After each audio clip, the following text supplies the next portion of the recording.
Hey everybody, sorry for the wait. I was making myself some espresso. Cheers. Let's see who's here. Enjoy, hi Enjoy. How are you? Telestron. Hey guys. Hey the City at Night. Thank you so much for the subscription. Really appreciate it. Hey Hamza, how are you? All right, guys. It's been a while. I think. Hey, Telestron. Thank you. Thank you, my friend. All right. Hey, Chernichero. So, it's been a while. I've been busy with the Happy Fuse. I'm sure you guys heard about it already. We are trying to make it happen, figuring out the PCB work, figuring out everything that encompasses doing a prototype to do an IC, and then eventually doing a group buy. So how's audio? Can you guys hear me okay? How do I sound?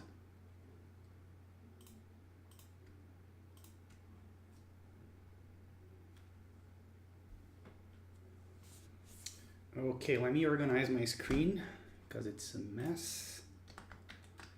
Let me bring up chat because I'm trying to stream today both to Twitch and YouTube, something I used to do. Oh, those here, those are Palm white keys. Everything except the spacebar because the spacebar was just terrible. And by the way, hi those of Wind. Oh, you're Enjoy, true. So those are palm caps that I got from KB Defense. I do have a video where I unbox and I do a little review of them. Hey Rope, thanks for joining. Welcome. Yeah, so those are palm white, and those are, I think those are not palm. I think those are PBT, but I bought them separately from KB Defense as well. Because this white set didn't come with a 1.75 U shift. All right, let me get the restream chat so I can see people both from here and from YouTube. All right. Okay, so the plan for today is for us to drink coffee. I'm kidding. Is for us to build M65-A. I had this kit for maybe 6 or 7 months, and it has been sitting on my shelf. It was one of the first keyboards that got my attention when I joined the hobby. And so I bought it. Back then, I bought it, I think, for $450. I didn't participate on the GB, but I bought it afterwards. So, yeah. So we're going to build it today, and I'm going to build it with Tealio switches. And they are not even looped. The only board that I have that has Tealios have them looped. So I wanted to do a quick comparison between, looped and not looped Tealio stock. And the good thing is that the M65-A have switch top removal. So if I decide that I like them looped better, I can always come back, pop them open, and then loop them, right? Okay. All right, so I don't know if you guys saw this before, but this is a very, very nice. They sound like butt? Okay. All right, so I'll loop them afterwards as per Telestron's advice. As I said, I don't have any experience with them stock, but I decided to give it a try. All right, so we're gonna be using, this is the first time I'm gonna be using those Zeal stabs, those transparent, fancy $1 million stabs. I'm gonna be using the QMK variant of the M65-A PCB. I do have the boot mapper one, but I wanna use the QMK and save that if I need later on. We will have this very nice breastplate.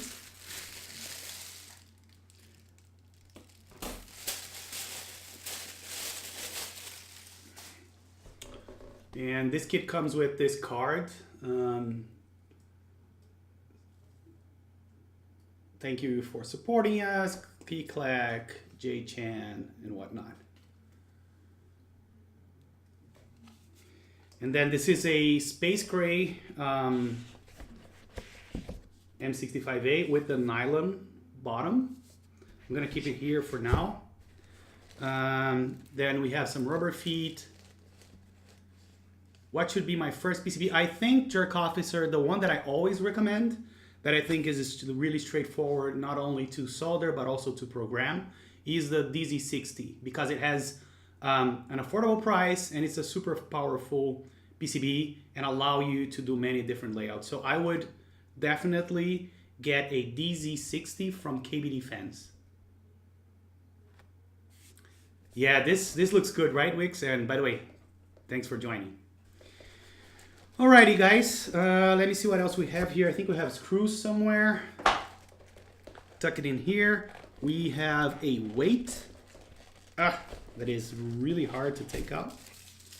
So we have, see, if you like Godo, you're probably gonna like this.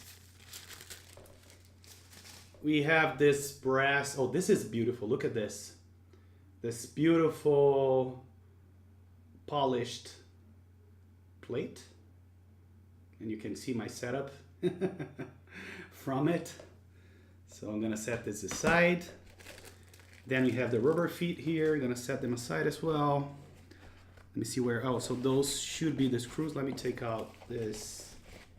All right, let's put this here. There we go. Then I think we can remove the screws safely this way.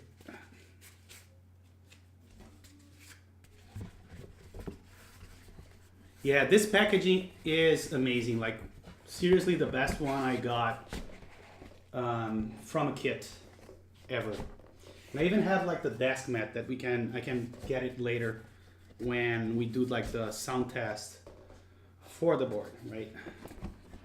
All right, so I'm gonna set this aside here, and along with this, and I think we can start doing the steps and testing them. Let's do that. So since we have someone new here, what we usually do with stabs is we clip them and we lube them, but the Zeal stabs, this variety that I'm going to use on this board, it comes clipped, not clipped, but it doesn't have the feet that the cherry style stabs have. So you can see here what they look like, and they are slightly different from what you would get from a cherry, genuine cherry stabilizer, right? They are slightly different, but we are going to lube them regardless. We are not gonna clip them. So we need to figure out where the stabs would go. So let's do a quick test here. Oh, and no problem, Jerk Officer. My pleasure. So let's see.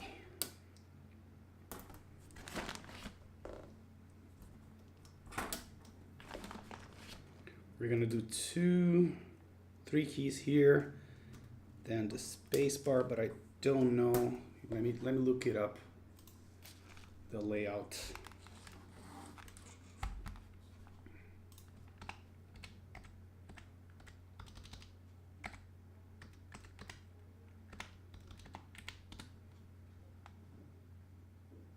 All right, Wix. Thanks for joining regardless. Awesome. Thank you. Thank you so much for joining.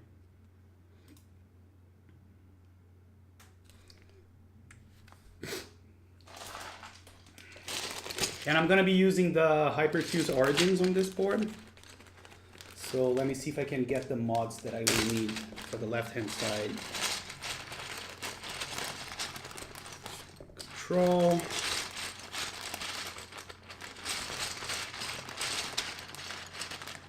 We could use this other control.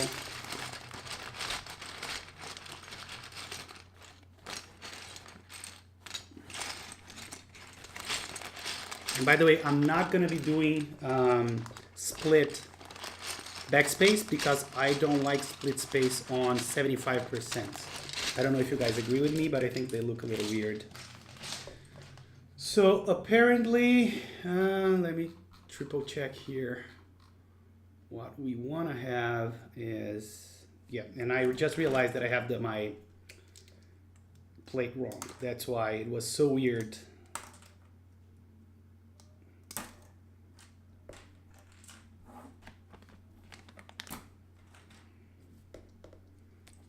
So I think is this first one here.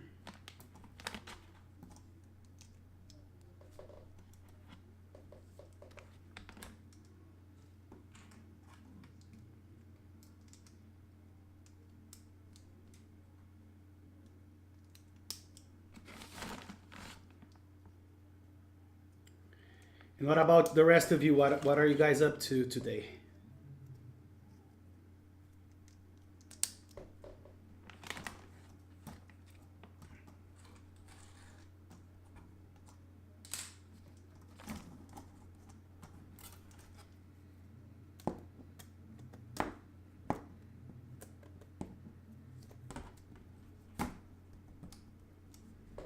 Okay, so this go here.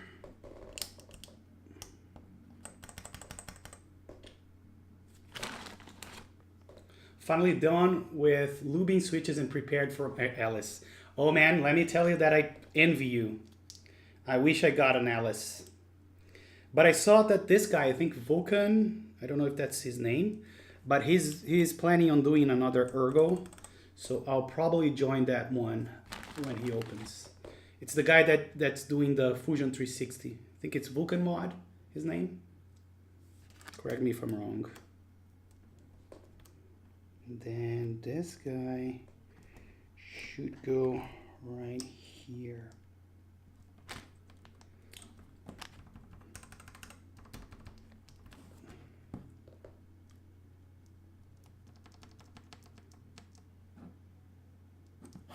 And it's interesting because this key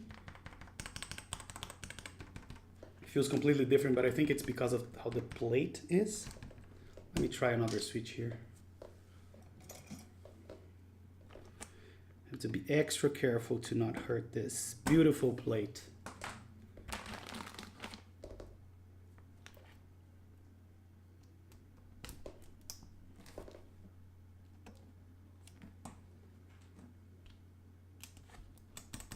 Yeah, I think there's something wrong with this switch over here.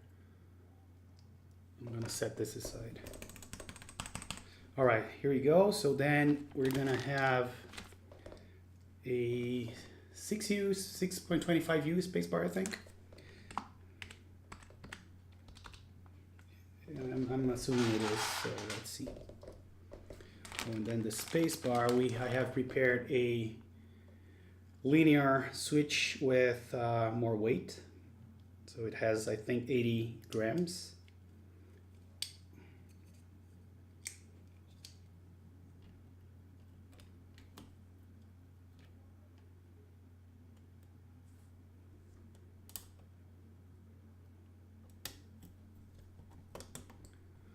If I put LEDs in my builds, I do not. I used to, but in my opinion, they ruin the sound of the board. So that's why I don't put LEDs on my builds any longer. So here's what I think we'll need. We'll need steps here, here, and here besides the one on the spacebar. So I had many builds where I added LEDs and the sound was so terrible that I ended up desoldering the LEDs. And I did that so many times that I decided to not use LEDs anymore. I just go with the underglow. That's enough for me. Do you like LEDs? Is that why you ask?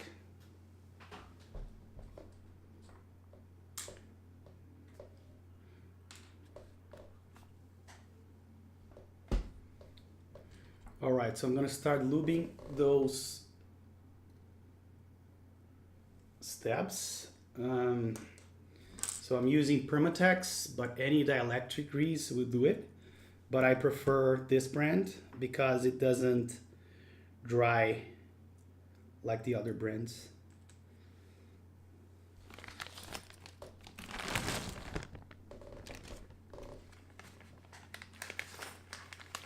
Oh yeah, when I first started building, I always wanted LEDs.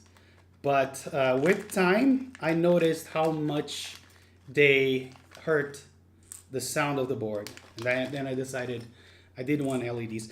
My tip to you is that if you're going with LEDs, find the 1.8 millimeters one. I think it's the one that interferes the least with sounds.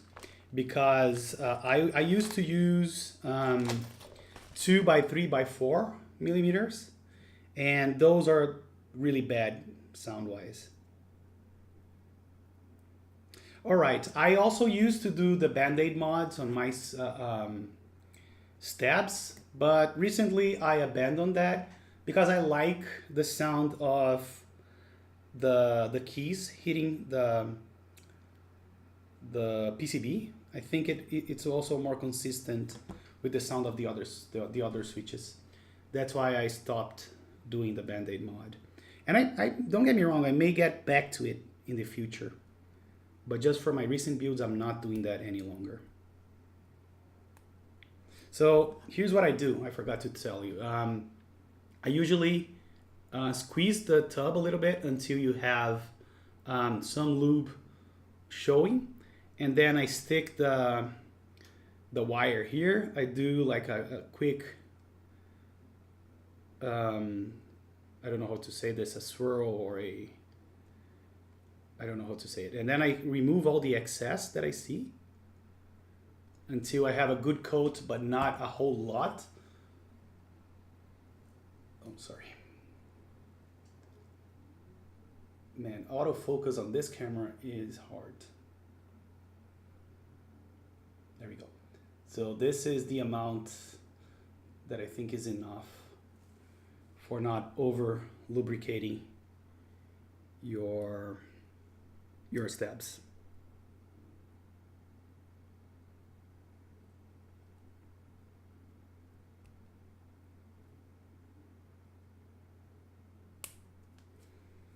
Okay, and those are screw-in stabs. So it comes with screws. So I have to unscrew those.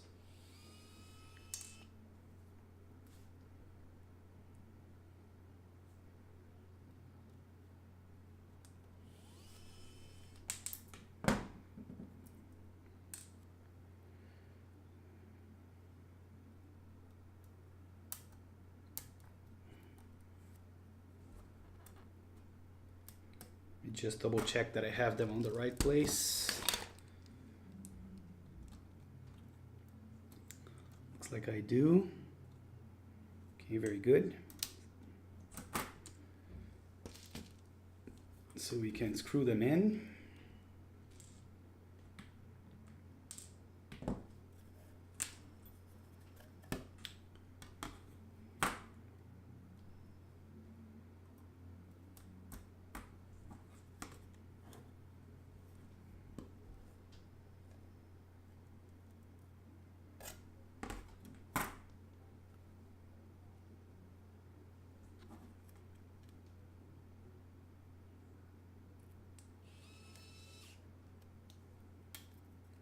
You don't need to over screw them or to do it, screw it too hard, just enough for it to be secured.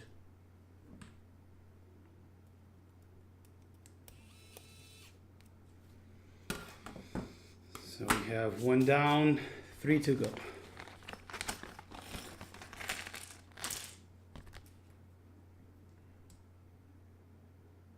Oh, and by the way, you always want to do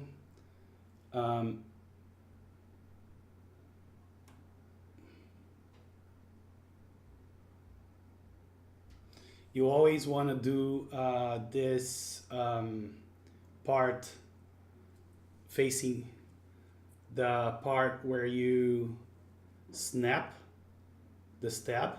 There you see that there's a little H or 2 holes on the front side, whereas the back you will only see one hole.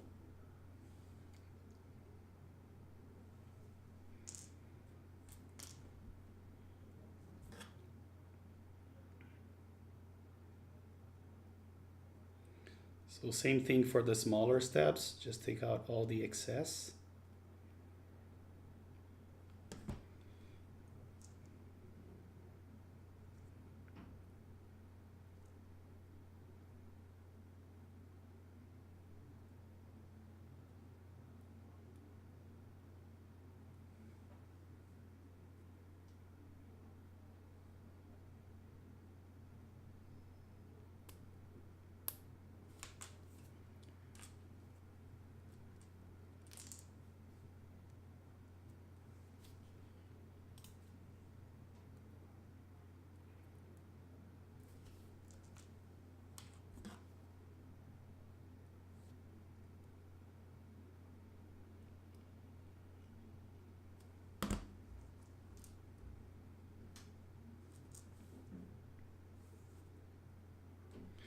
So how's my day going so far? It's going good. I actually received a few things on the mail today. I received some Zealios and a Bluetooth 65% board.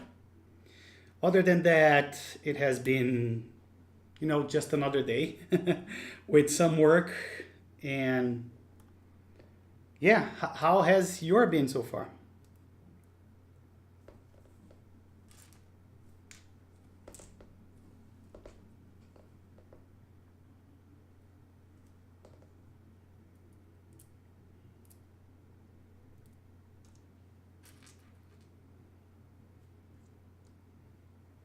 And I'm really excited because this Thursday, so I have a small software development company. And this Thursday, we're going to do a retreat near where I live. So everybody, hey Fish, how's it going? You just got back from school to watch this build. Nice, nice. Thank you. Thank you for joining us. So as I was saying, this Thursday, I'm going to drive to a nearby city. And because this company of mine, we have people from all around the world, mainly in Brazil and US. So we have people flying in from all over the country for this first get together for the whole company.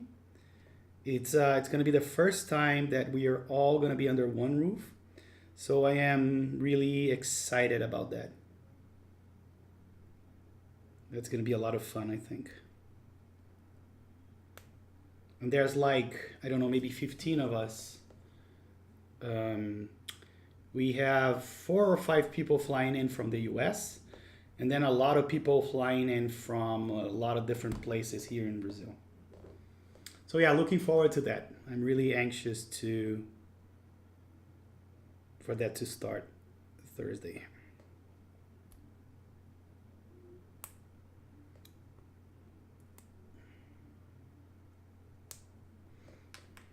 All right, so we have 2, we just need 1 more. It is really cool, like really looking forward to that. What about you, Fish? What are you up to?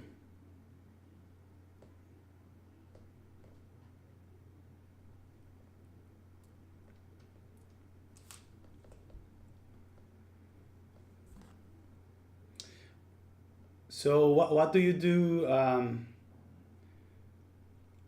Are you on regular school or college or what? Jerk officer. You don't know, Fish? Not playing or anything?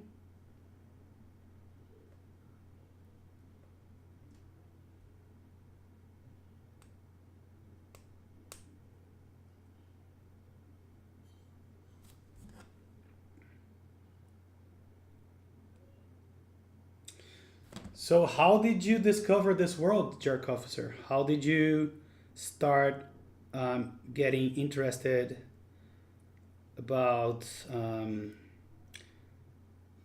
mechanical keyboards?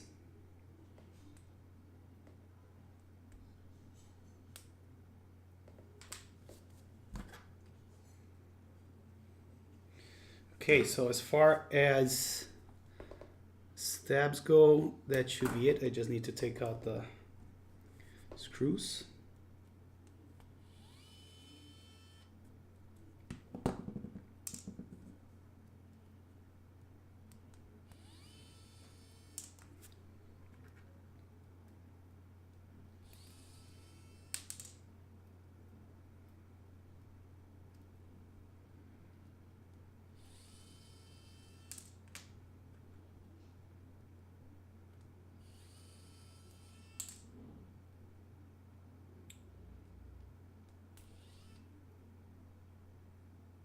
Oh, I see what you mean.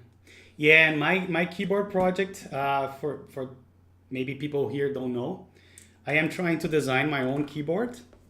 It's going to be somewhat similar to, and it's now torn apart, to this.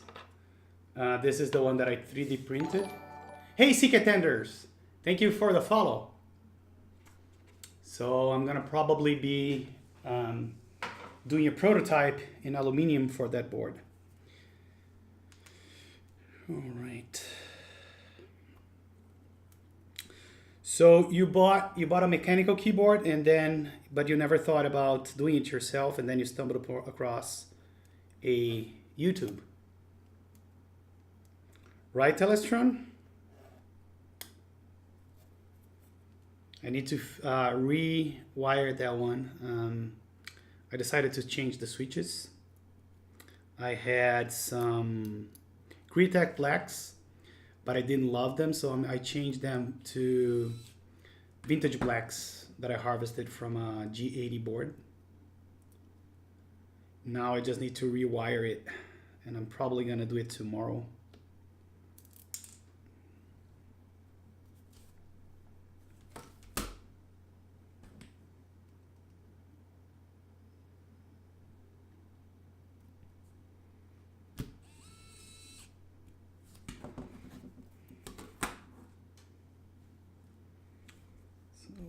See,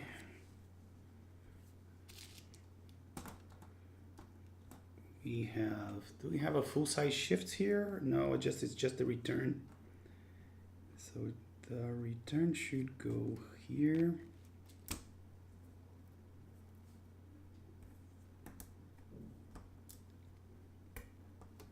What did you do? Hey, Pedro, thanks for joining. And Fish, what did you do?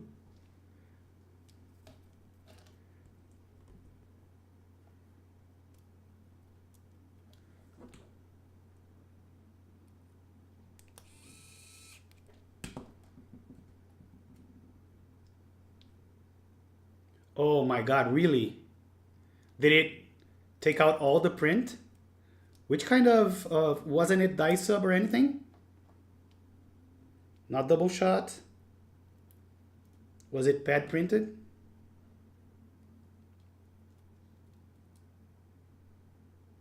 Oh, it's kind of blue. Fuck. Damn. So he changed the color off the cap itself?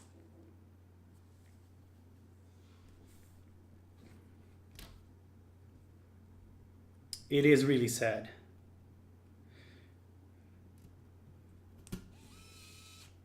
Especially now that the dollar is skyrocketing for us, right?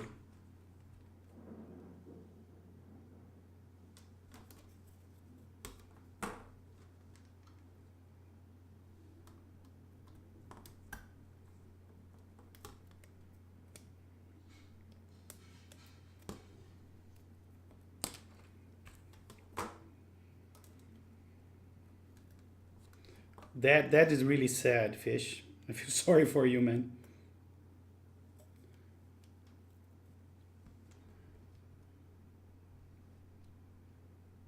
Maybe we can revisit that idea of selling you the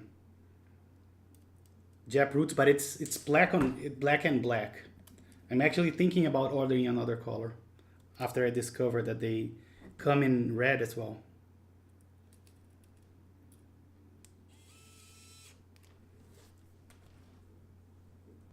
It's not custom. There you go. That's the mindset.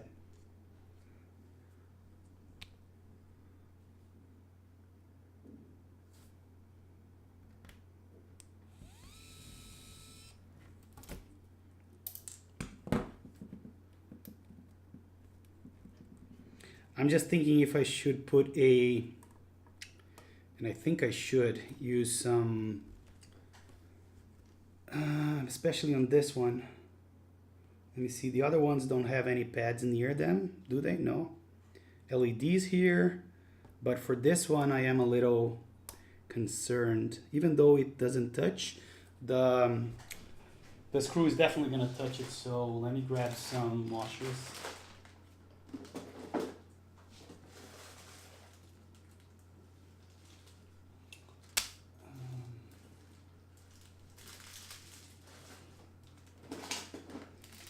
So I have two types of washers. I have those that are a little thick.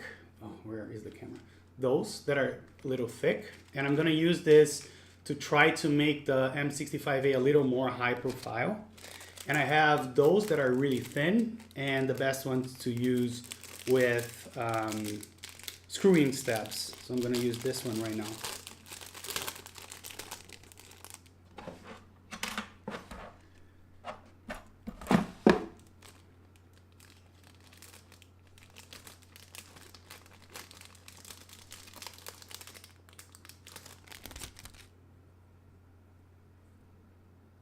Yeah, the ALP switches, they are really good, but they have a problem that ALP switches don't like dust very much, so they don't play nice with dust. So if you get some vintage keyboard that has, you know, a lot of dust, that potentially is going to be a problem. So make sure that you source from someone you trust or from a board where you don't have a lot of dust inside the switches. Another thing you can do is, of course, clean them, but I don't know how they improve with cleaning. I didn't do any Alps builds yet because I'm basically waiting for either key sets for one of the builds or the correct stabs, because the board, motherfucker, hold on. And of course I have no idea what the screw went. So I think we're gonna cheat and use another one, and then later on I'll try to find the one that I just lost. And I really need to wash my hands. There's a lot of lube in my hands.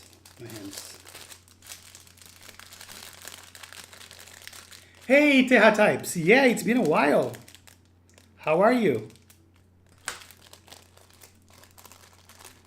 Is that you, Nathan?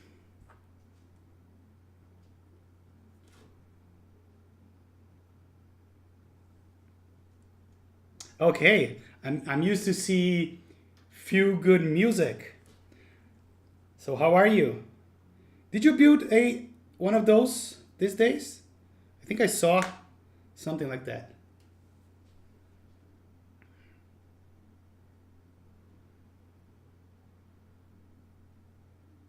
Thanks for joining, by the way. I had this board, I had this board for maybe 7 months now. And I never came around to build it till now.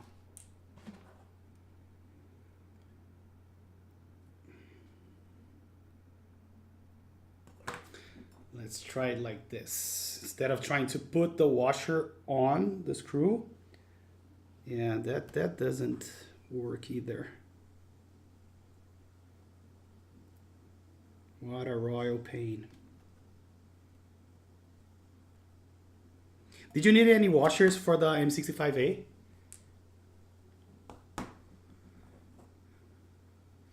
Yeah, we are on the early days of the collab. I want to do a prototype before anything.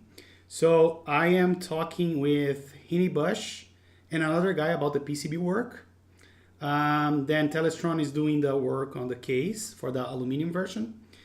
And I'm trying to get also an acrylic version of the case. And of course, we're going to have a Korean version as well pretty soon. So yeah, we are trying to iron out the details. So we have all the steps in. I'm going to do a quick test, and then I'm going to go wash my hands because the There's a lot of lube in my hands.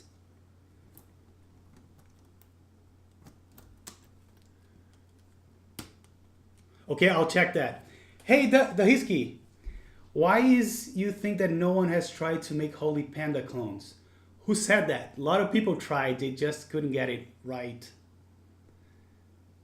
Yeah, it's hard to make it because the story I hear, and there's people more knowledgeable than me on the chat that can respond to that, is that the pandas were kind of a design error or a mistake, and then all the modes got lost.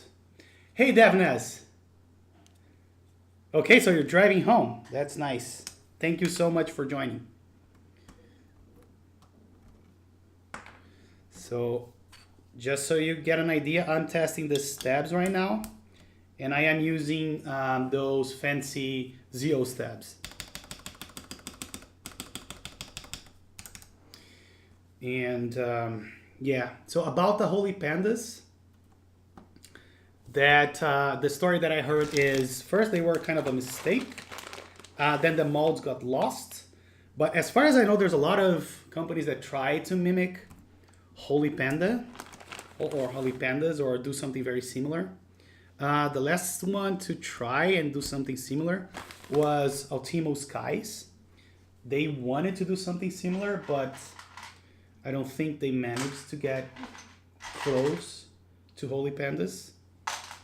But there has been attempts.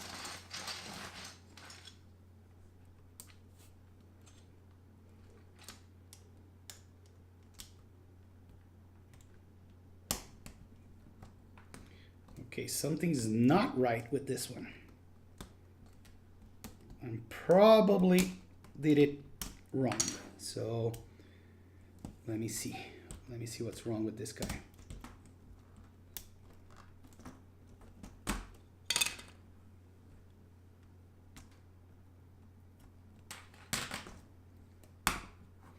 Are the Tealios lubed? They're not, and let me tell you why. I already have a board with lubed Tealios, and I wanted to try them stock. But Telestron just told me that they sound terrible stock. So what I think I'll do is, since this thing has switch top removal, I'm gonna lube them after the fact.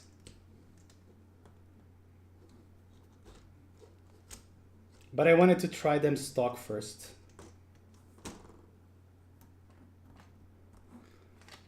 Let me see if it was just the wires that were unclipped or if it's something else. Let me see. Yeah, I mounted the stab wrong.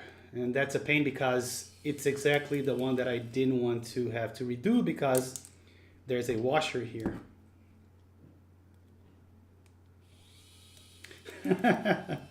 Is it that bad? Imagine having rubber teeth and then grinding your teeth. Yeah. No. I don't want that. Yeah, and I just figured out the one that I got wrong.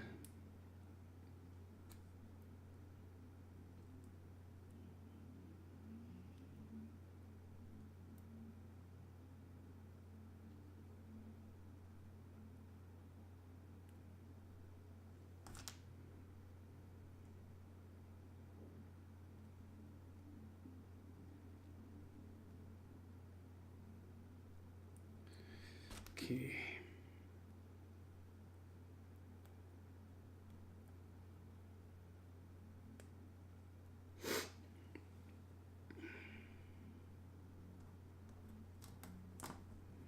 Let me test it. Yep. Now that's right.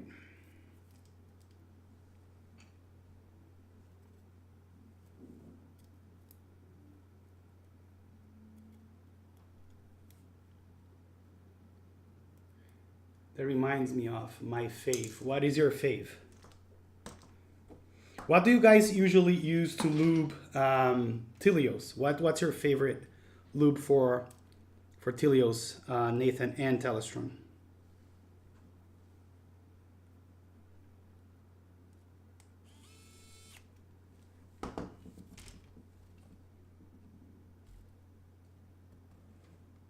You never tried them, okay.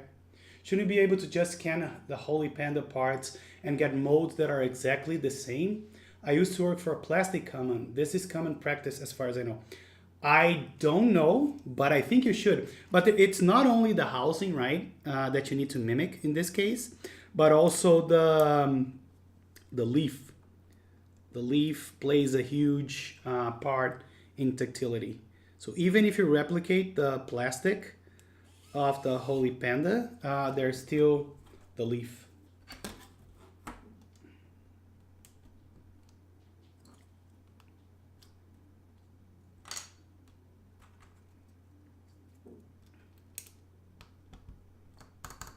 Okay. Now backspace seems to be good. Let's try the other two.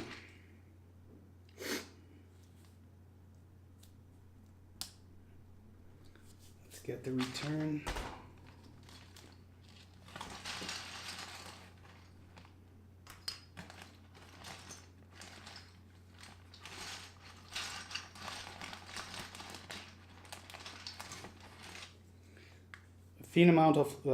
Light amount of thin lub. Okay, that shouldn't be hard to do. I have 103, 104. Yeah, I think 103 and 104 mostly, and 205, which is not thin. So left shift. See in here. All right, so our stabs seems to be good now. Take this out. Let's put the plate back on.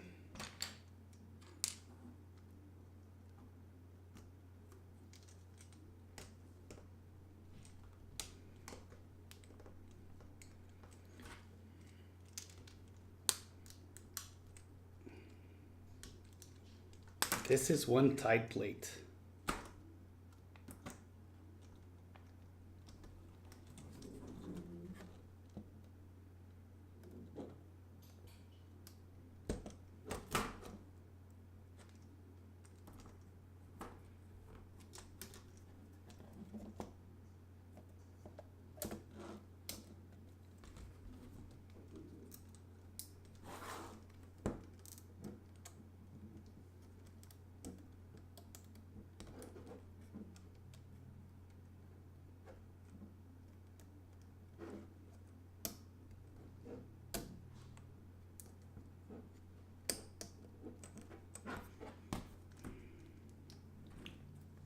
I haven't had any Tealios yet, but I use a mixture of Super Lube PTFE grease and 3-in-1 PTFE oil for switches.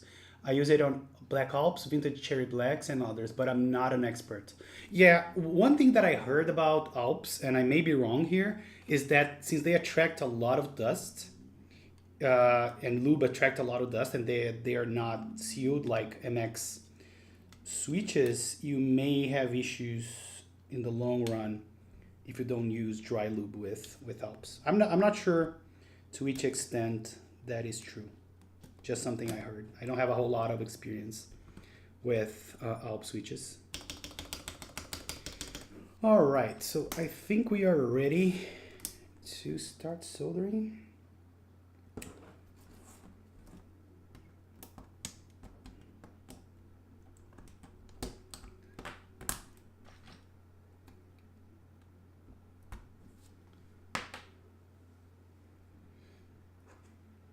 It's really bad that YouTube chat doesn't appear on this little chat widget that I have. Something I need to fix. All right, before I continue here, let me just organize things a little bit. Set those stabs aside, since we're not gonna need them anymore. Let me take out those caps. Just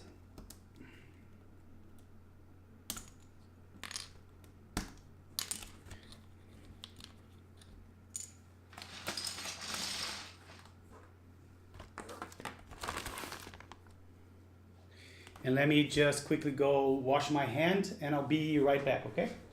1 second.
All right, guys, sorry about that. We are back.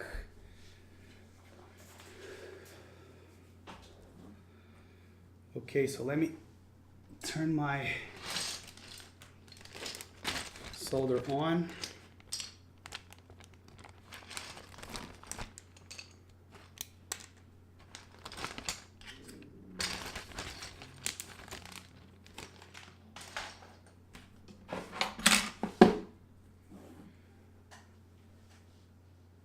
All right, so another thing I usually do, and I learned this from Anthony, is to start placing some switches on, you know, a couple of columns distributed, and then try to solder them on a start pattern to make sure that you don't that you have them really flushed against the PCB. So that's what I'll do here. I'm just trying to think if I want to do stepped caps or regular. I think I'm going to go with regular so I can use control. And the good thing about those switches is that they are PCB mount, so we don't have to worry too much about alignment.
And PCB mount for plates like this that allow like ISO and things is a godsend, because those switches are really hard to align unless they are PCB mount.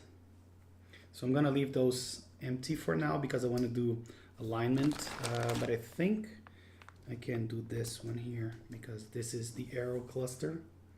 And then I think we have a 175U shift here and then the rest of the keys. But let's solder what we have here first. Then we're gonna come back to those.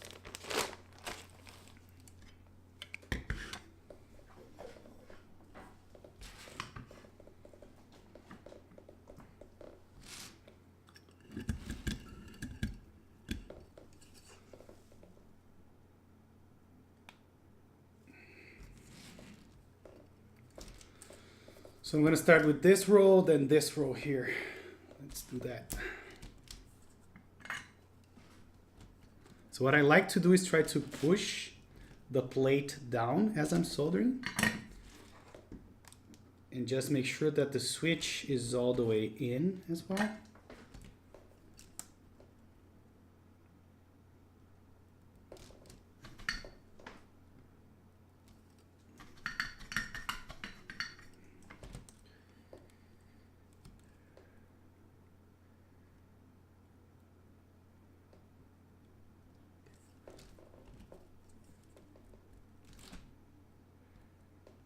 And then I want to do one pin only first, and then check if everything is flush against the PCB. So I'm going to do one pin or one leg of the switch first. Actually, let me get the window open here and try to get the fan on.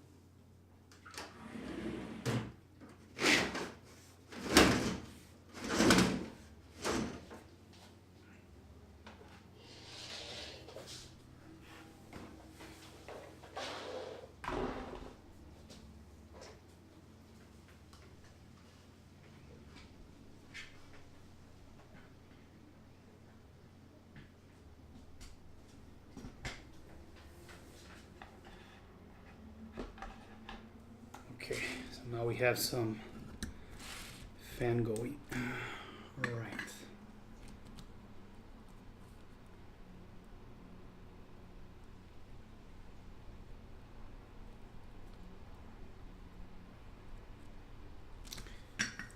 Too much solder on this guy.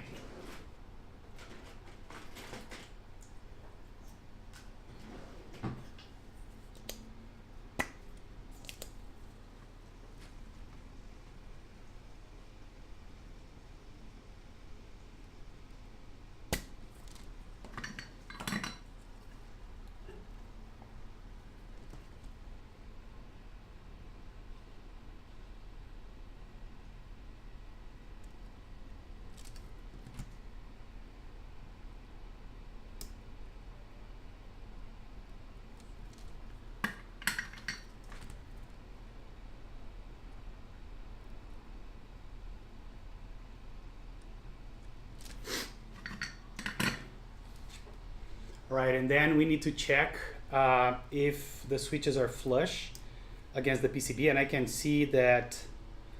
Let me see if I can show you this.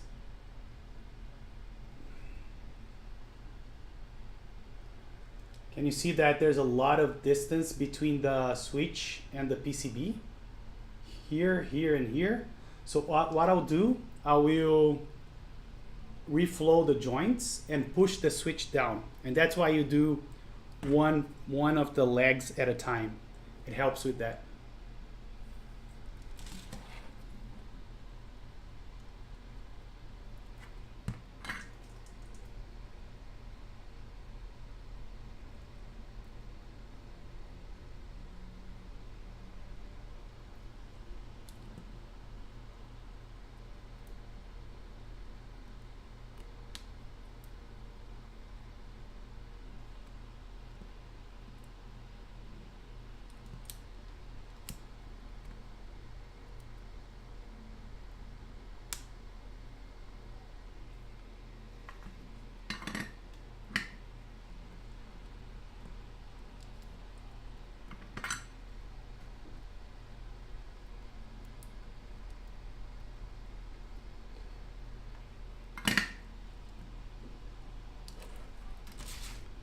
Let me do this one more time.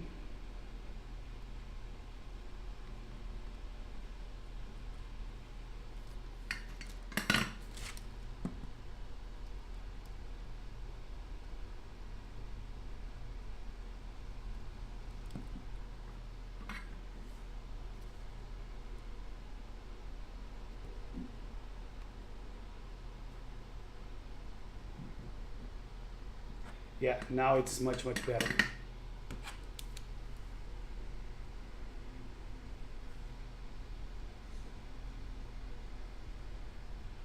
Can you see how now they all touch the PCB. So that's what you want. So I'm gonna do the other side now, and then come back to it to make sure that everything is properly aligned.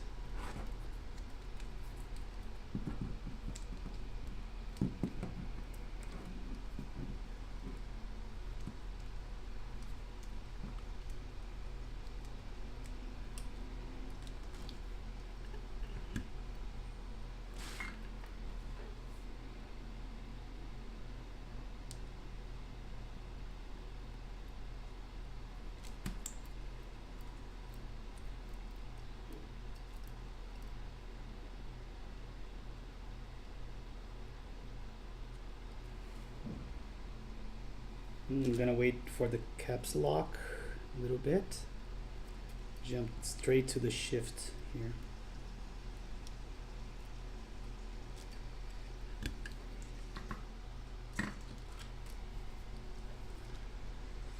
So yeah, this guy is flush.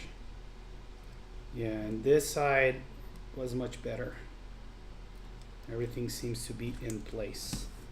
So now I'm gonna do this row here, the one with the fixed switches for those rows. So it's gonna be the backspace. Actually, just those two here.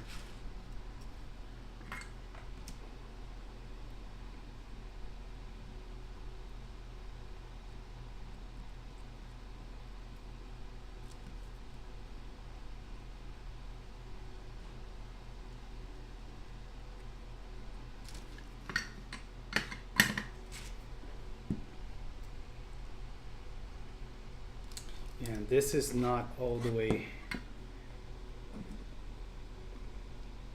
flushed.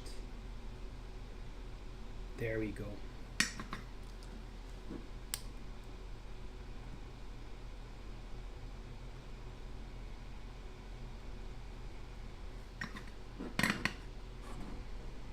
Yeah, the other one seems to be okay. So let's go ahead and solder also the delete key here.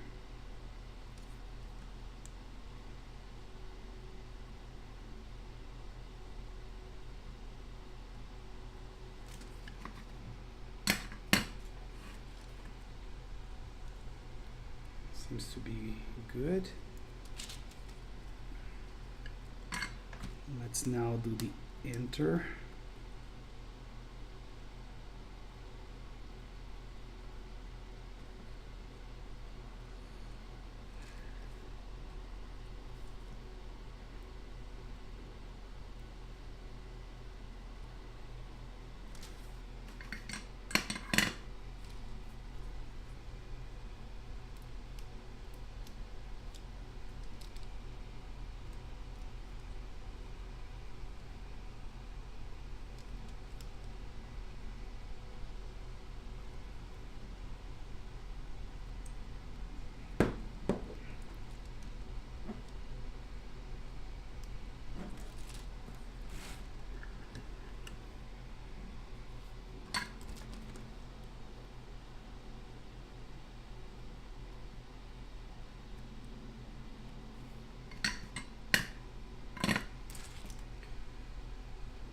Okay.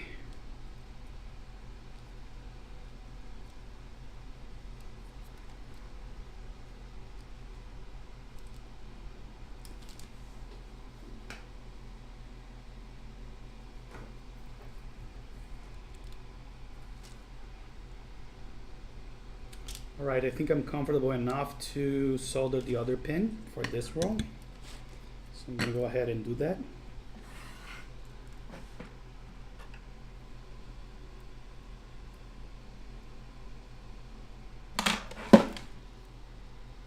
Have you been able to try the Hakko Royal switches? I believe I did. What did you think about it, Doozy? I was not really impressed by it. I prefer the Royals as they are, like stock. I did do some looped Royals as well, which I liked. Did you try them?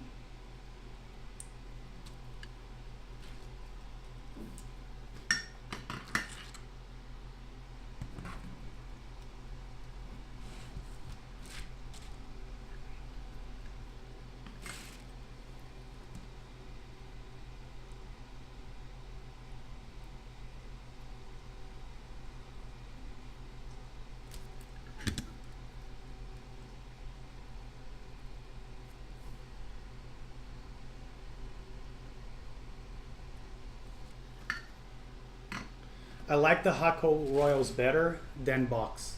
Yeah, I like the box Royals.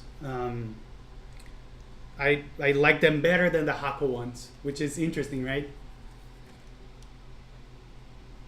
But I did like them stock better.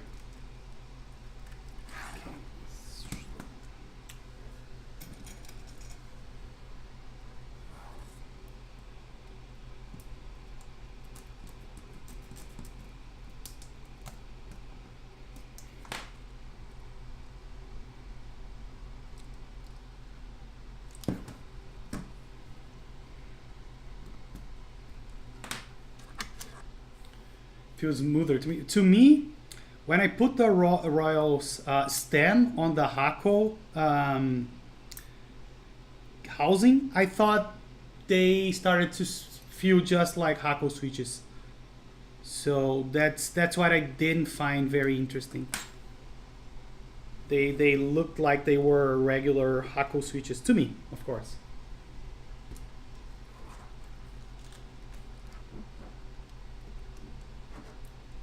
That's why I stuck with the stock version.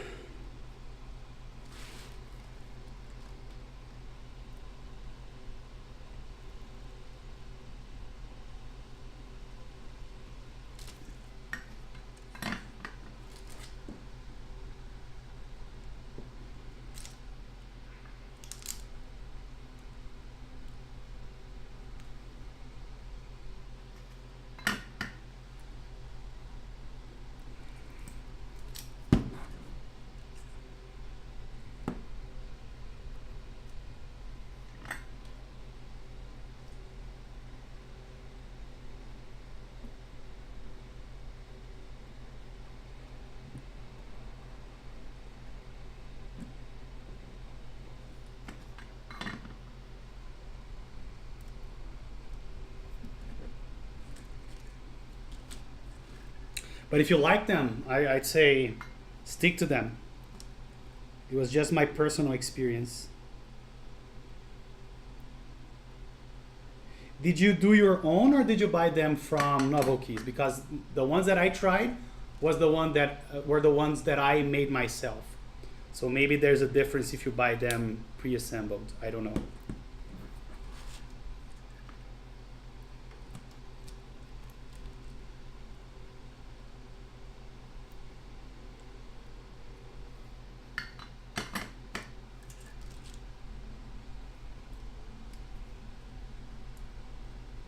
Oh crap. Didn't see, but this switch here has a bent pin.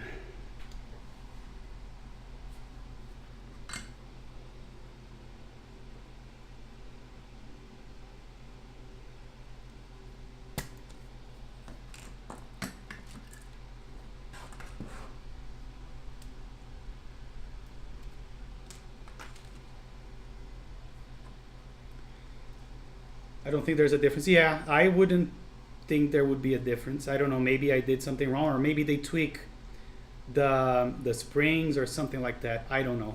That's the only thing I can think of.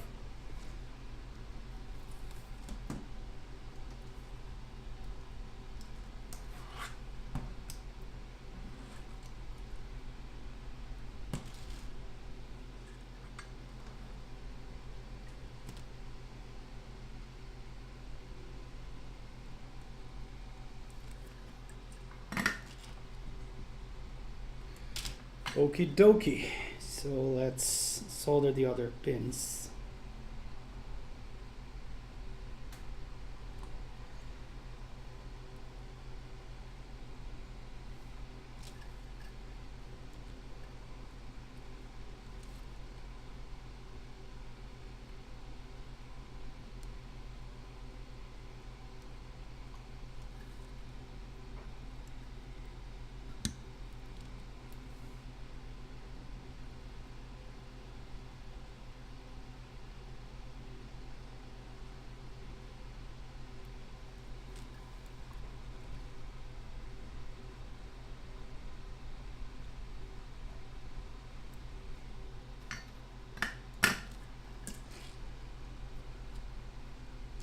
So what board do you have them on? Where are you using them?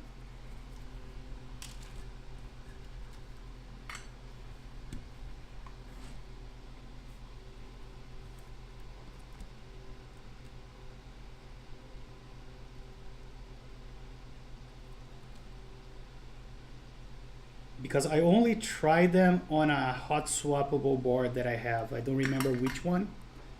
Maybe the JK 64. And that may be the reason I didn't like them. It still feels like you are hitting a tactile wall though, which I suppose is the point. Yeah, I think so. Holy Pandas feel snappy but rounded to me, possibly because of the different weight of the springs. Yes, and Holy Pandas are the feeling that they have, I think, is something very unique. I've never been able to replicate that feeling in any other switches at all. And I did try a lot of them, trying to find something similar. I think they are the best tactiles, hands down.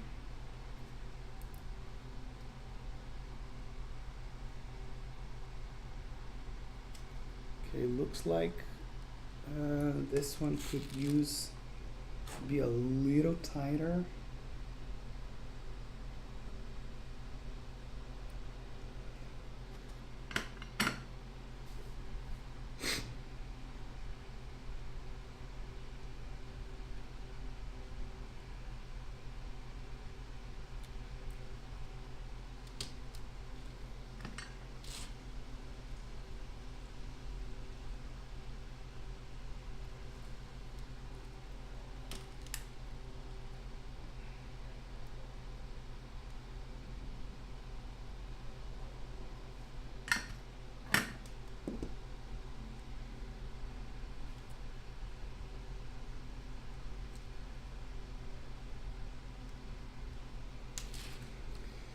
Okay, do you like Holy Pandas better than BKA Topri?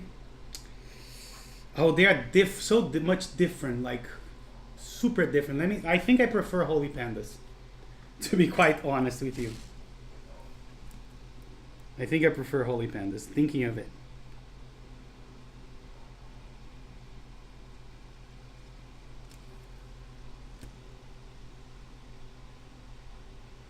Because they are really, really different. But if I got the choice to use a Holy Pandas or BKE, I think I would go with Holy Pandas. They are still my favorite tactiles by far.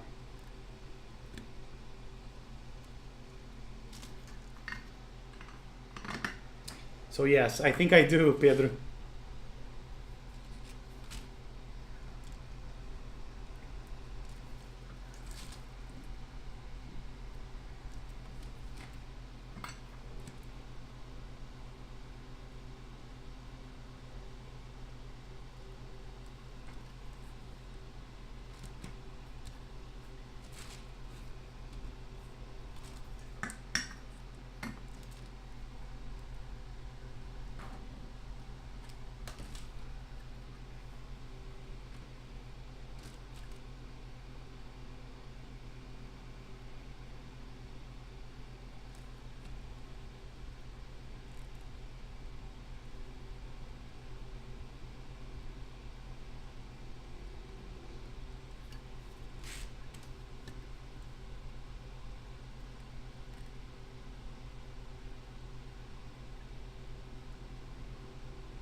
How about the linears? What's your favorite? My favorites are vintage blacks first, then new old stock blacks.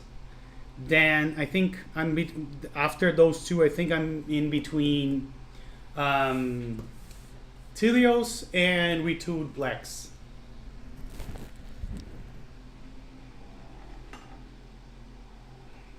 How is the fan noise too bad?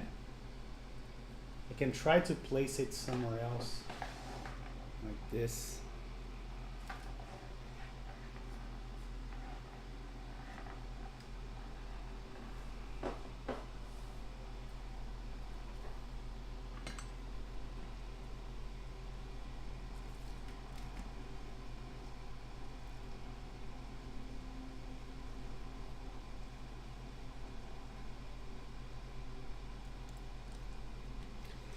Zeal might be able to make a comparable switch to Holy Pandas with a slightly thicker leaf, but that would probably create problems. Are you a linear or tactile guy now? I think I'm leaning towards linears, no pun intended, but all my favorite boards now have linears, with the exception, of course, of Holy Panda. But I'm leaning towards linears more and more. Especially vintage blacks. I love how they feel.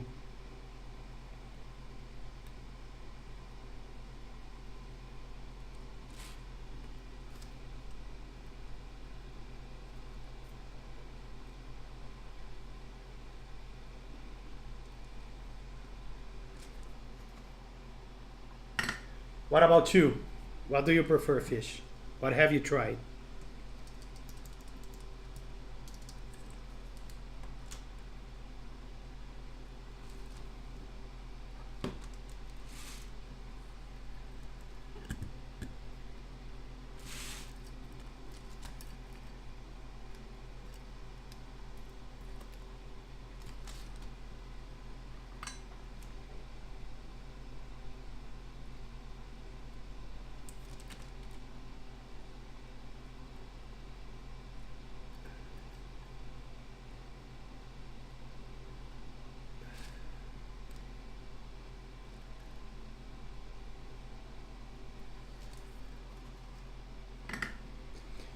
Would have to increase spring weight to compensate probably, and that would ruin the feeling of Zealios, although the bump would probably feel similar to Pandas. I don't know. I think Pandas are really hard to replicate so far. I didn't see anything come close. I don't know what the mystery is, because people thought, I don't know if you heard about the Holy Cheeky thing, which is hollow stems on MX Blues. That would be like similar because the leaves are similar, but I tried them, and even though they are good, they are also not near what you get with Holy Pandas.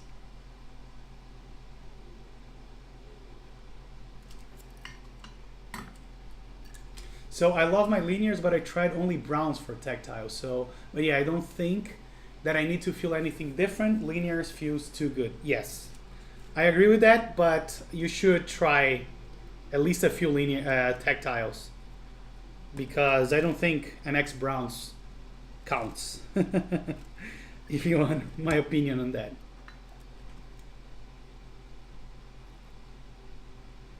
I think you should try at least Zealios. I like them very much as tactiles.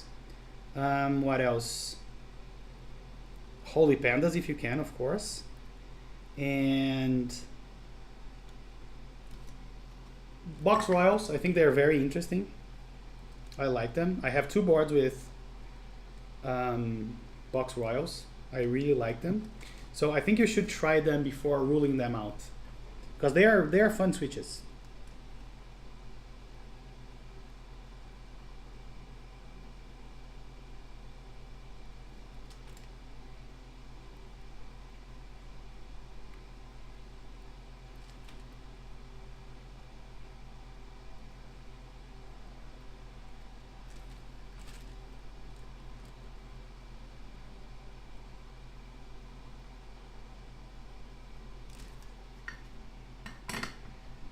They do not become clicky. They the click comes from the stem of the MX Blues, not the leaves. They don't become clicky. I know that's interesting, but they don't. They remain tactile.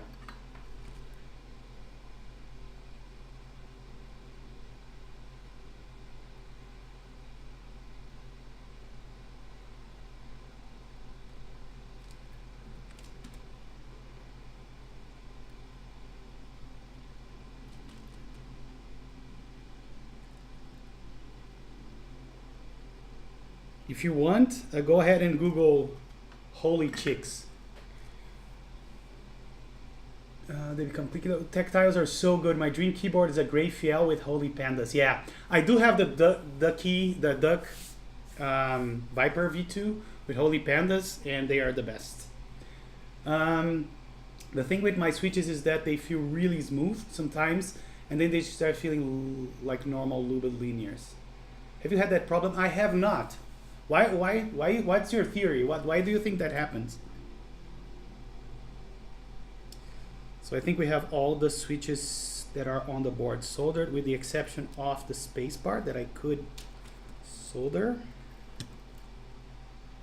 But to do that, I want to put the spacebar on, because even though this is PCB mount, there are no supports for the spacebar.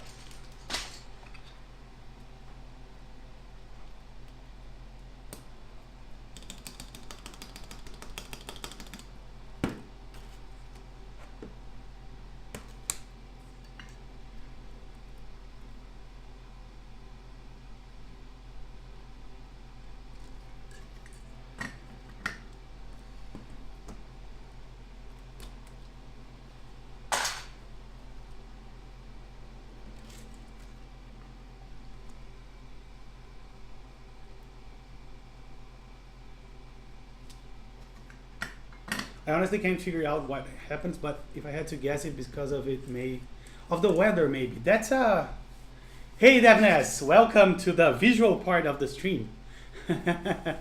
Sometimes they decide to be vintage blacks, I don't know. Do you think it could be something related to the consistency of the lube? Or do you think that it isn't? Could the lube be moving or something like that?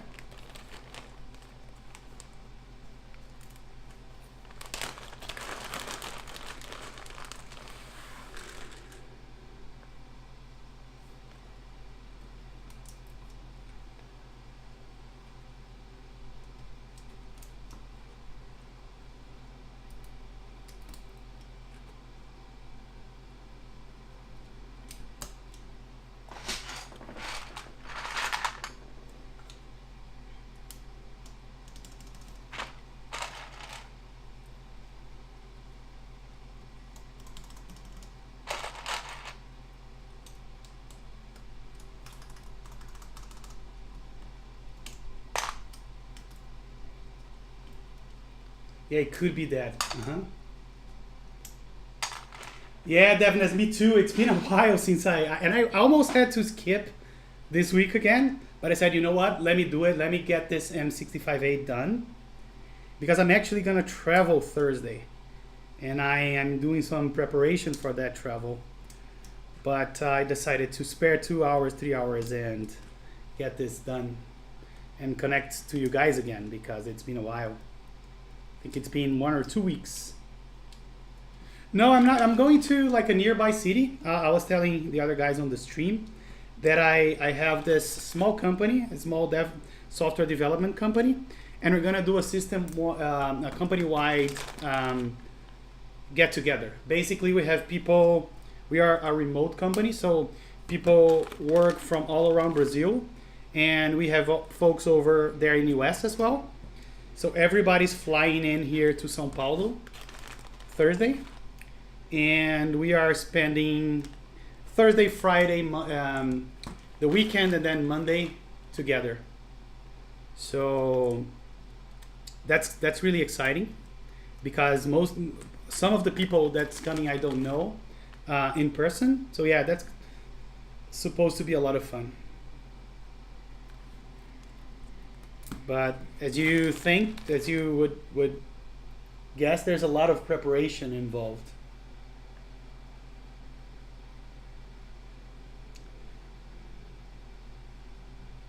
So, Fish, I don't know if it was you who asked about because now here in Brazil, every time you receive an international shipping, you're supposed to pay like $5. There's a new tax you have to pay. Regardless of the customs taxes, you have to pay $5 or 15 reais. And I just received something as well, and I didn't got I didn't get charged those $5 fish.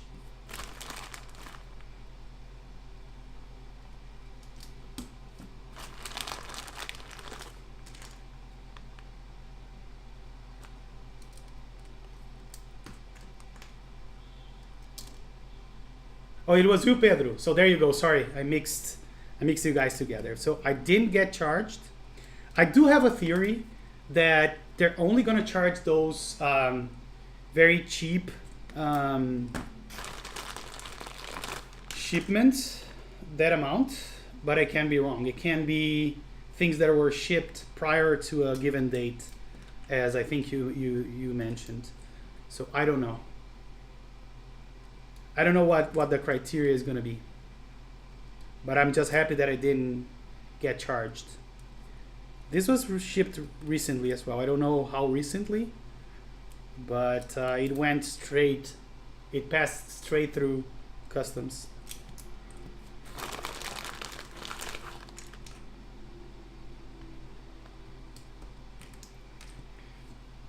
All right, so here I want to do two 1.5 U's.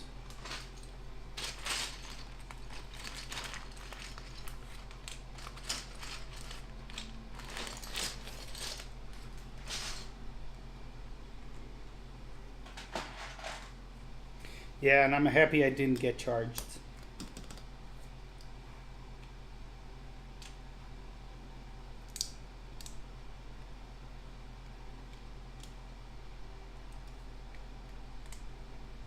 Oops.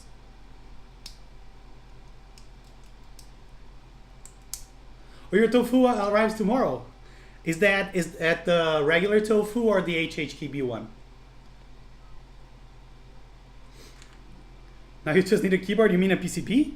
You don't have a PCB?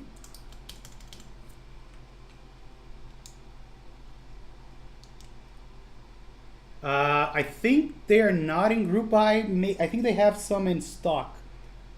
Correct me if I'm wrong, but I think they may have some in stock right now. But I'm not sure.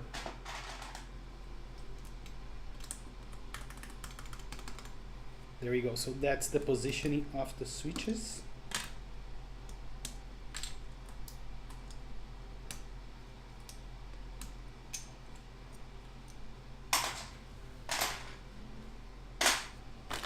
Oh, nice, nice. So you didn't have the PCB, I see. I think you're gonna love that. I really think it's a great value for your money. I am in love with mine. And it's the only silent board that I have too, so I think it's pretty cool. The anodizing is really, really good. They came a long way with anodizing. KBD fans did. Yeah, I ordered the frosted one. I couldn't resist it, so I may do an unboxing soon of that. They already shipped and everything.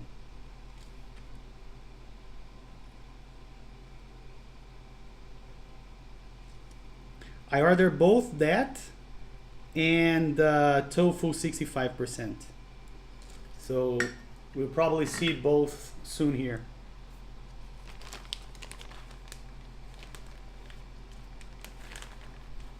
I think you're gonna love the tofu, honestly, Pedro.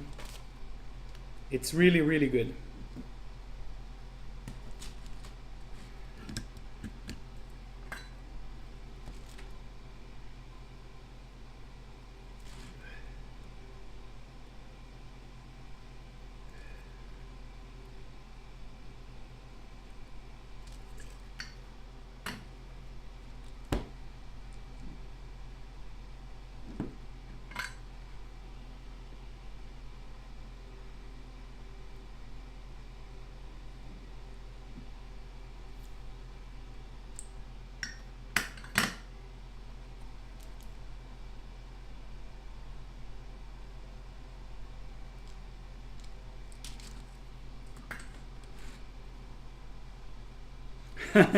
You're dying inside because of the switch choice. What are your options? What are you thinking in terms of switches?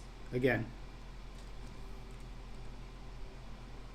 And tell me a little bit about the switches you already tried so I can give you my opinion.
I personally want to try some tactiles because I've been using linears for a long time. I have a Fuco with Garo on yellows, which is a really good linear, and tried off all of Cherry linears, but I don't want nothing clicky and nothing too expensive. You know, the Real is dirty cheap right now. Yeah, I know. So I'm thinking, I was gonna suggest Tealios, but those are really expensive, especially with the dollar the way it is. It's hard. You could do maybe Royals. Did you consider Royals? Not that they are cheap by any means, but I think almost half the price.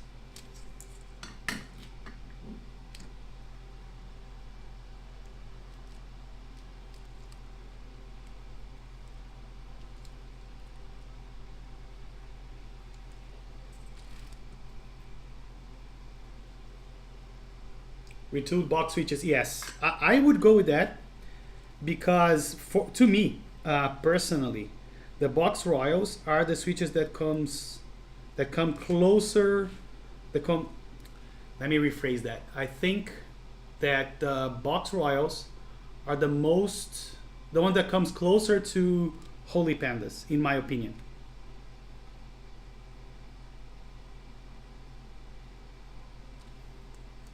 Even though they are sharper, I think the feeling of the bump is similar.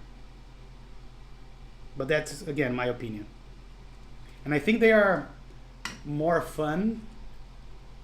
Ultimo Sky. Did you like the Ultimo Skies, Devness? But I don't know if I did like a bad lubing or bad. I didn't like them. How did you do yours? I tried with a couple of different things. I did with them with triboses, I think, and 62 grams springs, and also 65 grams, I think. And I didn't like them. Like the noise inside would always bother me.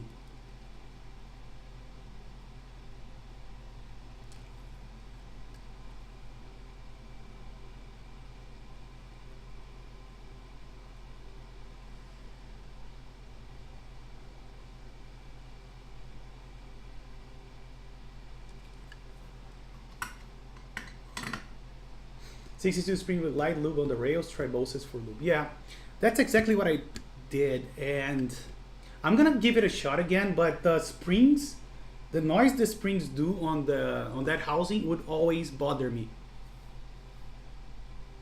I don't know why. I need to give it another shot. So you have the sky housings, sky tops, sky bottoms, everything. But here's the thing, I have 3 batches. I have the Ultimo Skies version 1, not the Sky, the Ultimo Tactile version 1. I have the version 2, and I have the version 2.2. I don't know if that's the latest one, but they're kind of funky to me. And full sky bottom and top, yeah, that's the latest one that I tried. And did you drill the pole or no?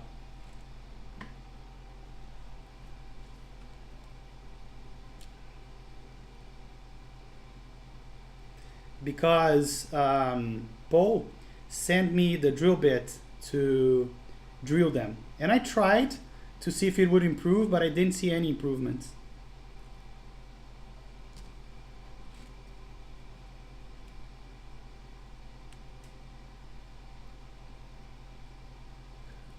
You didn't drill, okay. Did you loop the tops and bottoms of your springs with thick loop? Probably not. I think what I did was I used PTFE for the spring loop. I may try that. That's a good idea. So yeah, I think that would reduce the spring noise. That makes sense. I'll give it a shot.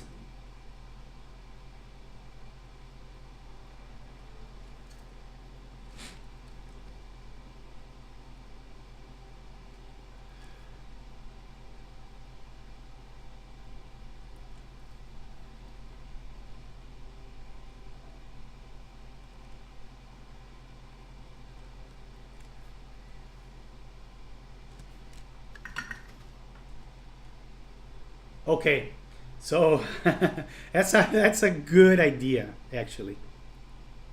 I want to do that because I would always get a lot of ping noise, and that's really what bothered me.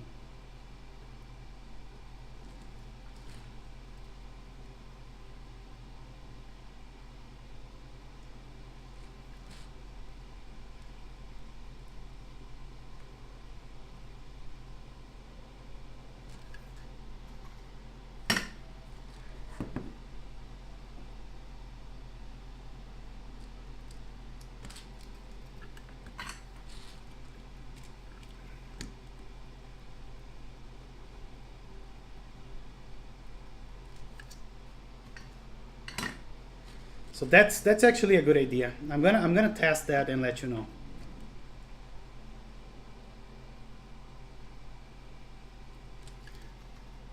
So Pedro, if you're open to trying Ultimo Skies, I think they are 20 something each. If you talk to Paul and you say that you're from Brazil, that shipping here is hard, that the exchange rate is not that good, he will do you a good price. Oh, your connection went out? I didn't respond because I don't know the question. Let me see here, Fish. All right. I hear okay. About springs, do you have any spare set of 70 plus springs that you would like to sell? Kind of want to try the heavy wings. Mine is 62, so heavier than that. I may have them. Hey, fam. Thanks for joining and welcome. So Fish, ping me on Discord. I'm gonna look into it.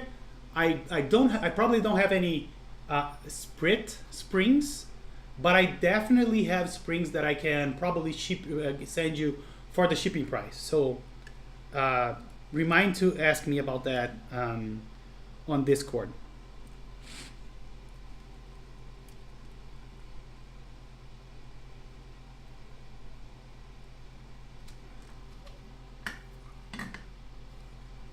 Okay, yeah.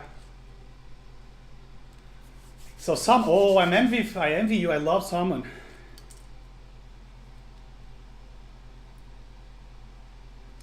And that's actually one thing that I can cook. I can do a really good salmon.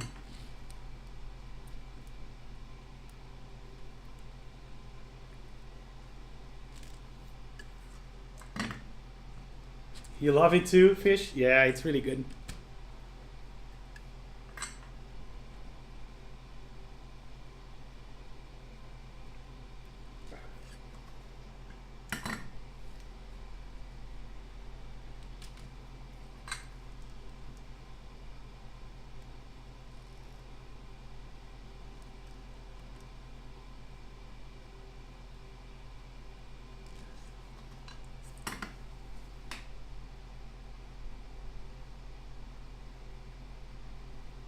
I just received your message here, Fish.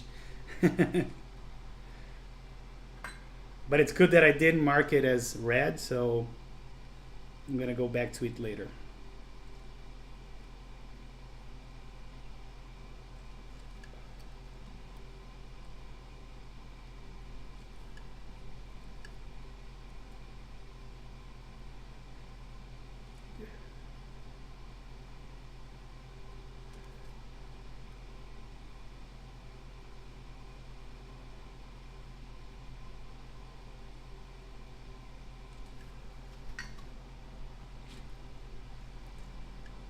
Hey, Mr. Keeps, let's see what Telestrom have for us.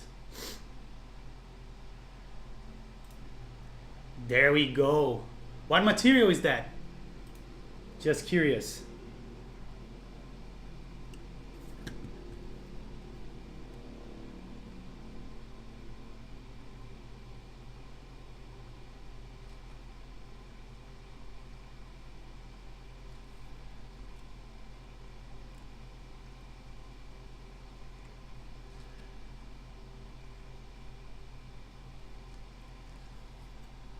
Polycarb. Oh, yeah, man. I definitely want some polycarb.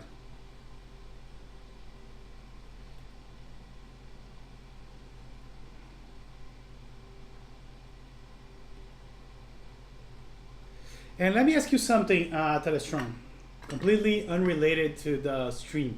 What do you usually do with, because I understand that you need to order your PCB, right? So people send you the PCB itself. Who does the soldering for you usually? Of the SMD components and whatnot. Is there a company that does that? Or do we need to use our PCB guy to do that as well?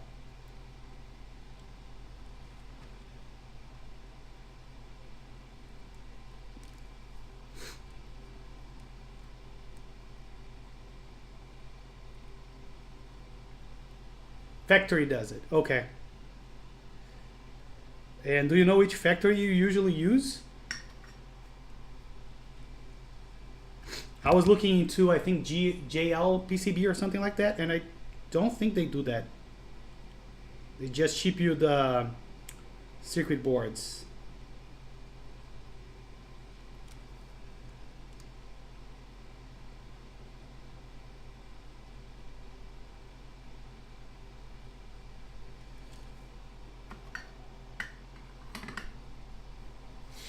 It's program them all. Yeah, that makes sense, but I can't do that. Yeah, I can do that myself. I would actually like to do it. I learned a lot by doing the hand wires. Now I know how they are. It's just the the Bluetooth part that I want to learn. I am not, but I guess I can see another board that uses the same chipset.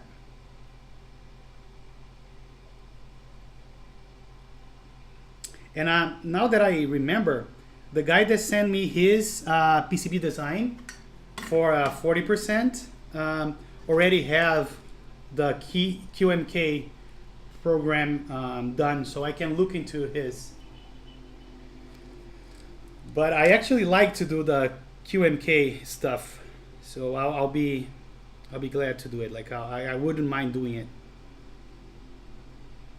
And I think we just finished soldering almost.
Oh, you joined the CA66 round 2?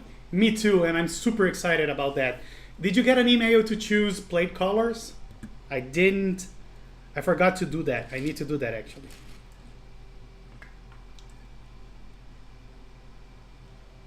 That is one of the nicest looking boards in my opinion. CA66. I'm super excited to get it.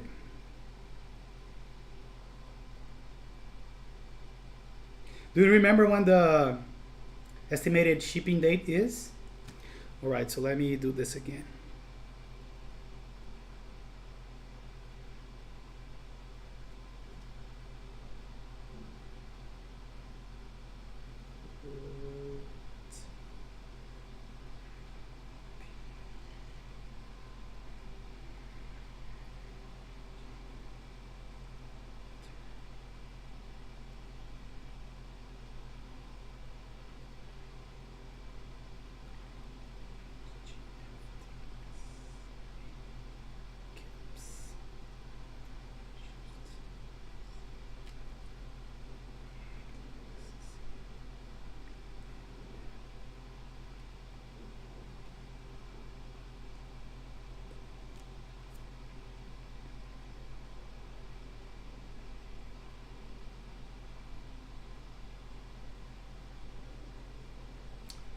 Okay, we're done with soldering. Let's just make sure that everything works now.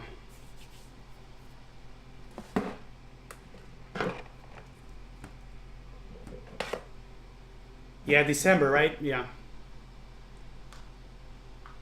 Me too. I'm not super fan of 65%, but that one, the case design for me is truly amazing. So let's see here. Where's my HHKB?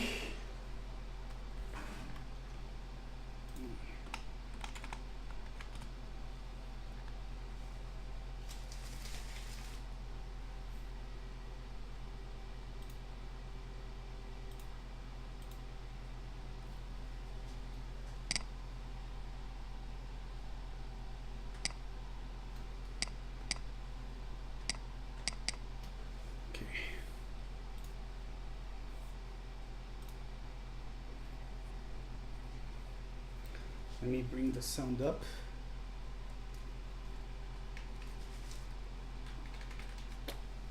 Maybe not.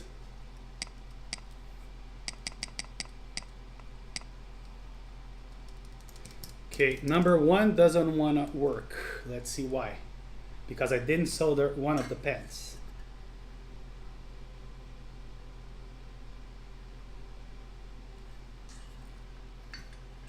Did you get the Bluetooth PCB? Yes, I did. The color was the dark blue, I think. No, Josh? Yeah, let's do Josh. Josh. So that's too low for me. Let me see. You did dark blue? Yeah, I think that was the best looking, the better looking one.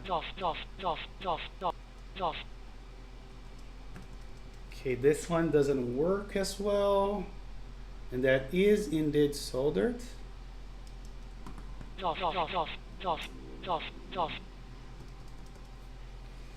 Interesting.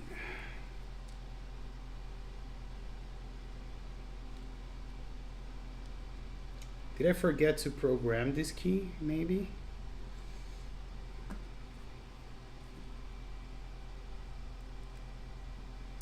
Let me see. Give me 1 second. I'm gonna look into why this is happening.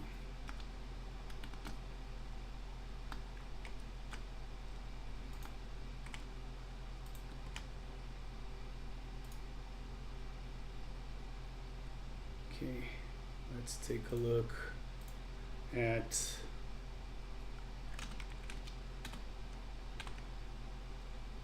this here. So it's gonna be JC65 V32 U4 Mr. Keebs key map.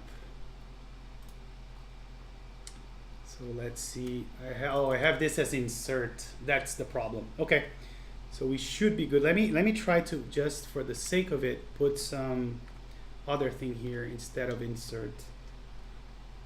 Let me do key C underscore home, then page up, page down, KC underscore and.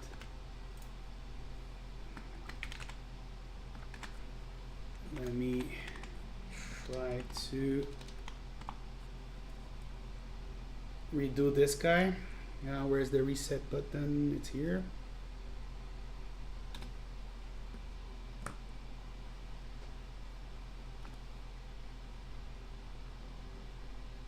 You're gonna put GMK Nautilus? Yeah, that's gonna look good on that board. All right, let's go back to this. Yes, so that was the issue. We had insert there that basically does nothing on a Mac. Okay, let's continue. Let me.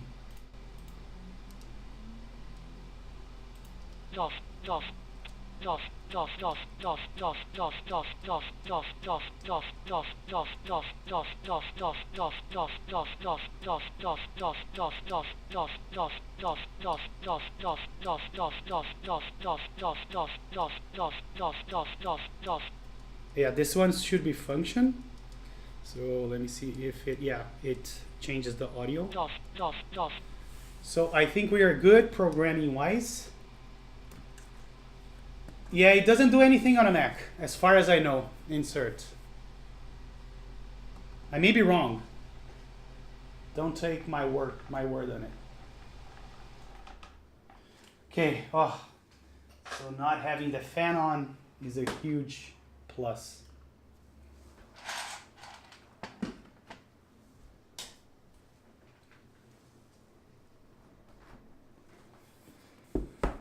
Okay, so let me turn this off. Let me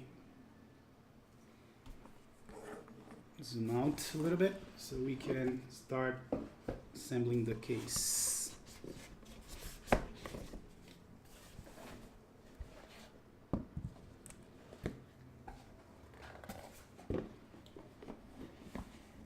This is my board. This is one of the first custom boards that I bought when I entered the hobby. I have had this for maybe 7 months or so. So I resisted until now the urge to build it. So I think the bottom, yeah, is loose. So everything is loose, it seems. So let me just take this apart. And one of the things I want to do, yeah, it was a long wait. What I want to do is use some washers to make it a little more high profile. So I need to figure out how to do that, because as soon as I put the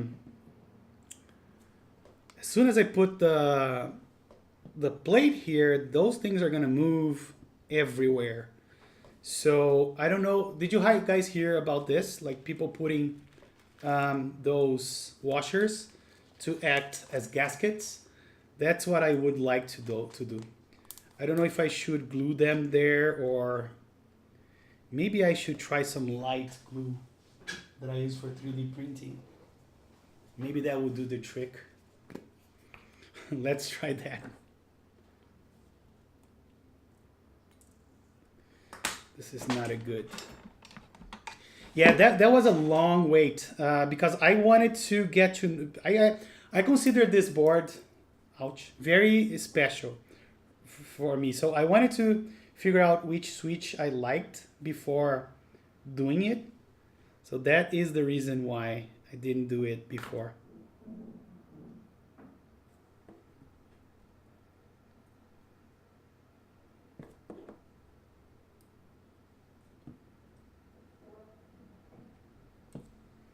I don't know if this is gonna work or what, or not, but I'm giving this a shot.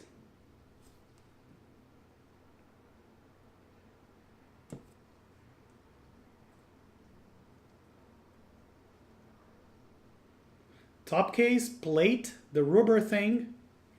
No, but I think the idea is so that the plate sit down on the case. That's why I'm putting it before the plate. You see what I mean? I'm trying to make it sit further down. That's why I'm putting it before the plate. Does it make sense? Let me know if you still think I'm doing the wrong thing.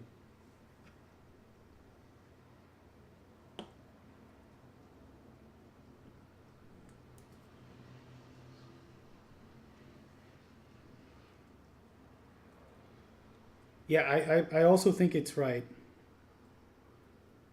Just wanted to make sure that I didn't think it wrong.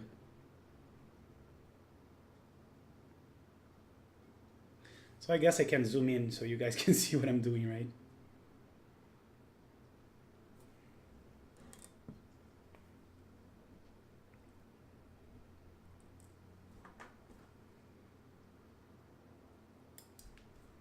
And those things, sometimes they fly out.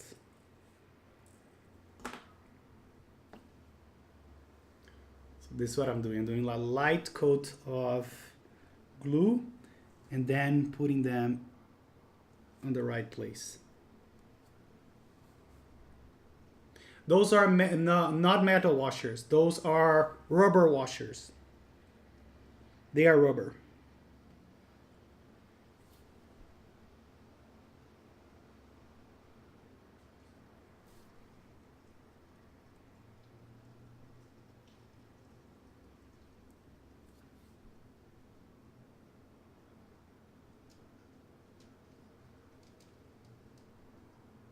One on each side of the plate, if there is room.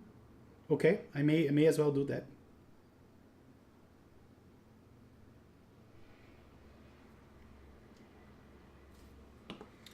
And I need 2 more. Yeah, that's a plus. It's gonna help dampening the vibration.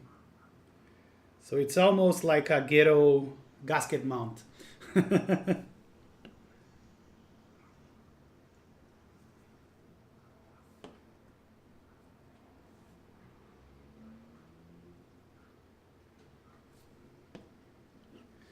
This one here is gonna be really tricky.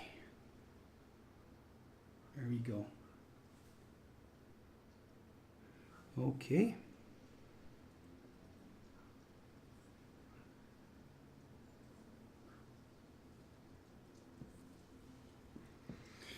All right, so here's what I'll do. I'll put the screws in, at least some of them, like 2 or 3, and then I'm gonna try to mount it. Let's see how I perform that task.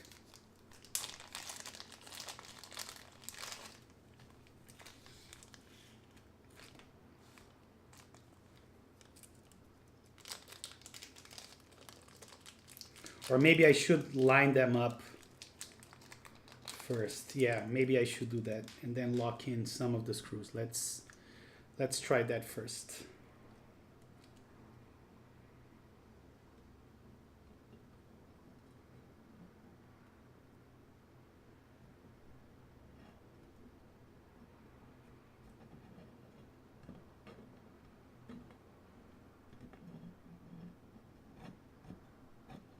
Man, this is a really tight fit.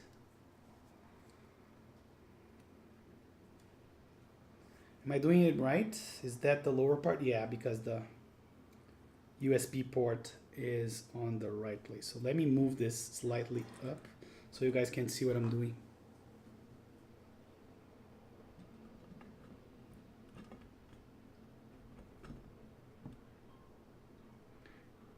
It almost doesn't fit. Well, what if I say that it doesn't fit?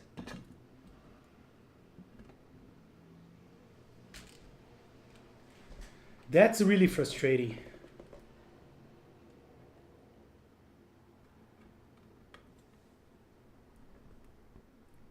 It doesn't fit.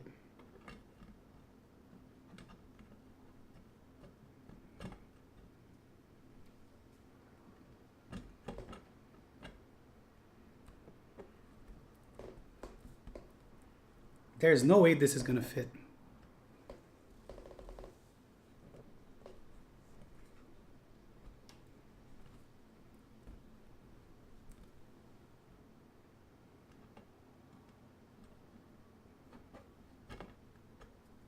Maybe you're supposed to be like this.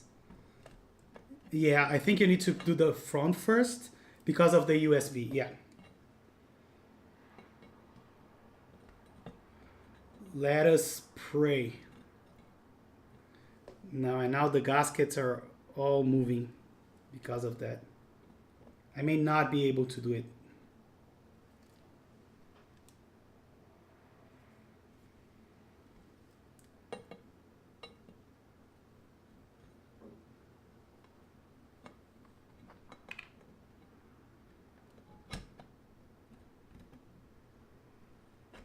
Yeah, let me take out those gaskets, those things for now, and if anything, I can glue them to the plate which may be a better idea.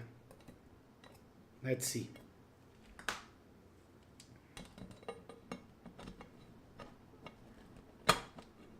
Man, this is like really tricky.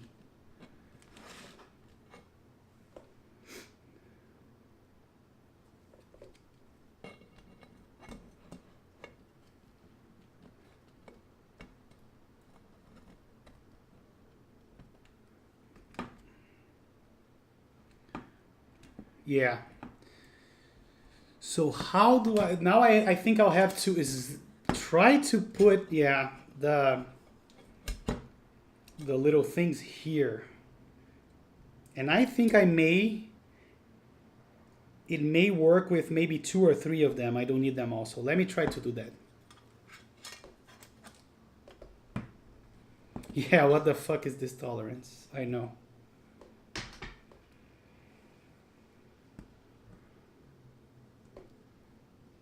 Yeah, and I got scared for a minute. I kid you not.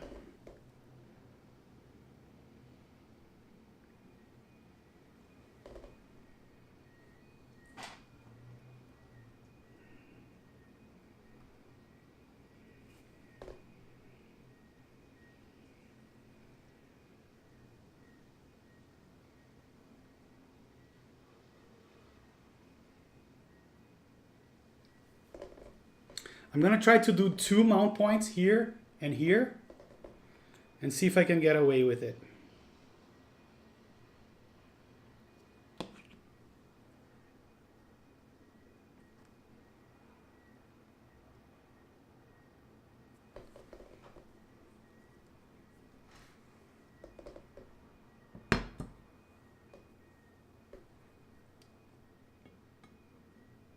Yeah, let's do all of them then.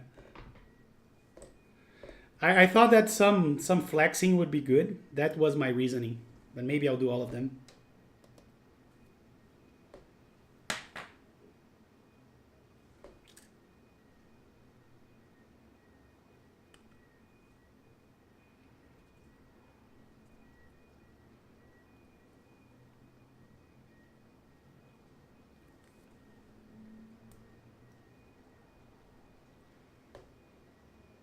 Yeah, I see what you mean.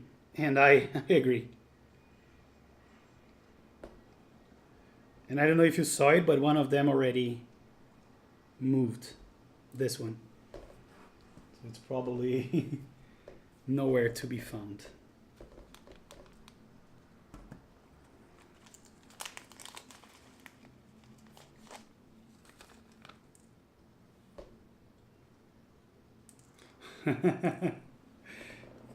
Gasket M65-A? Yeah, why not?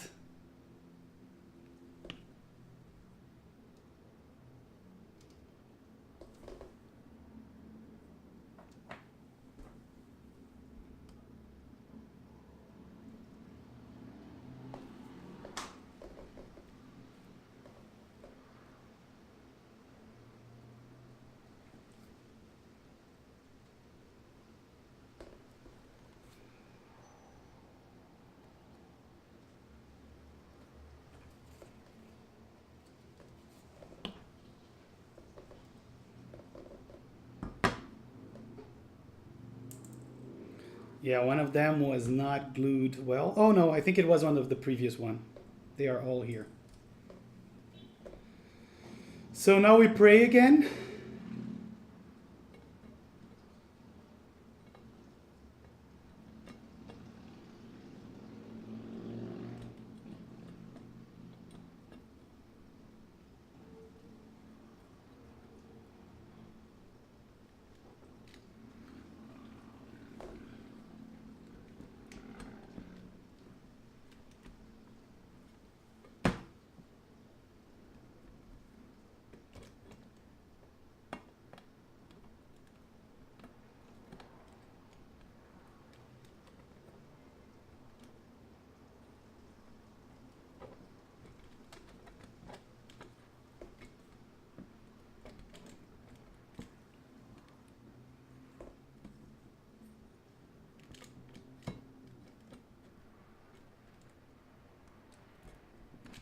And I don't think it's possible to do it. At least not with this height of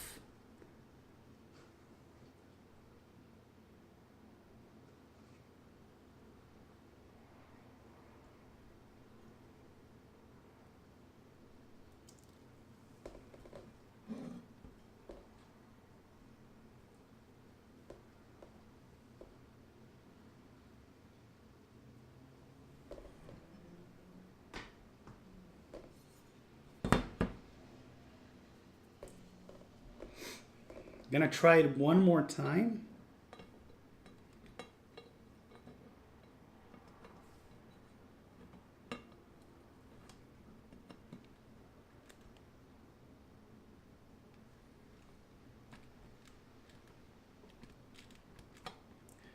I don't know where it's getting stuck. Oh, I see. Yeah, it's this first one here that is being the issue. Let's try without it and see what we can do.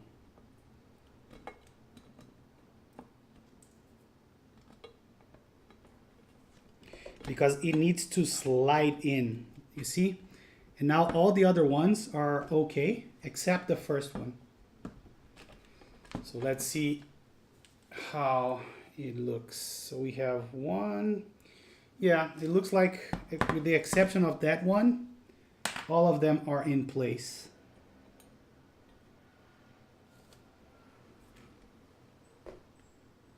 So I'm gonna try it this way. Let's see how it goes.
I think the washer that I have is M2 and these screws are M3s.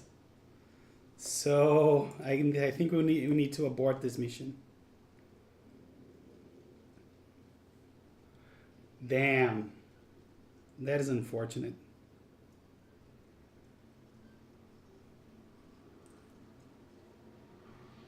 Any idea if the V2 Xylants offered in mass drop right now are different from R11? I don't know. I am not a fan of Xylants. I don't know if you tried them.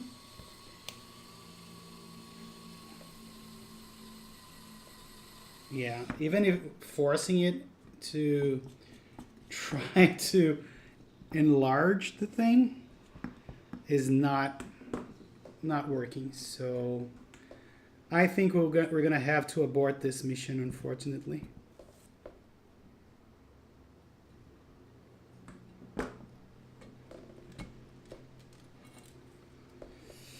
So we need to get rid of the gaskets, at least until I find some. Oh, and you know what? They were almost through.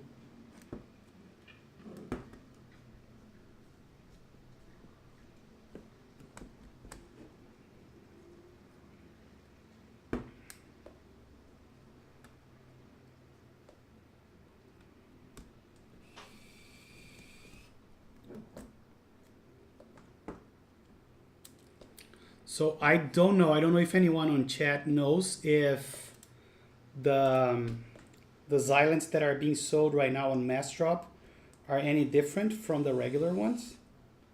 I certainly don't know.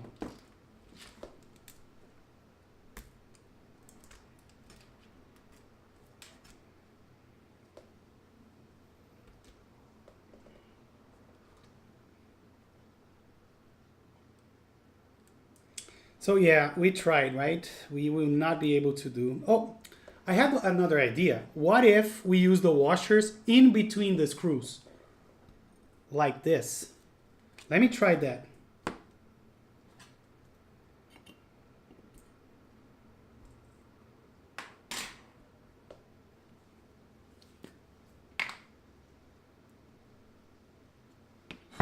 So here's what I'm gonna do. I'm gonna put one here.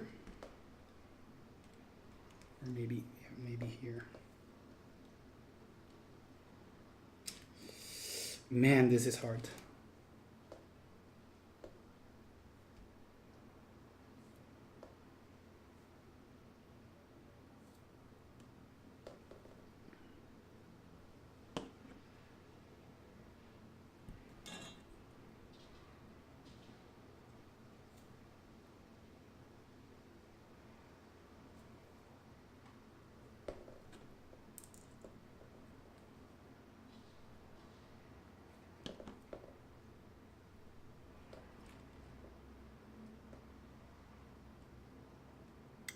And of course I'm doing this wrong, right? Because it's supposed to go on the other side.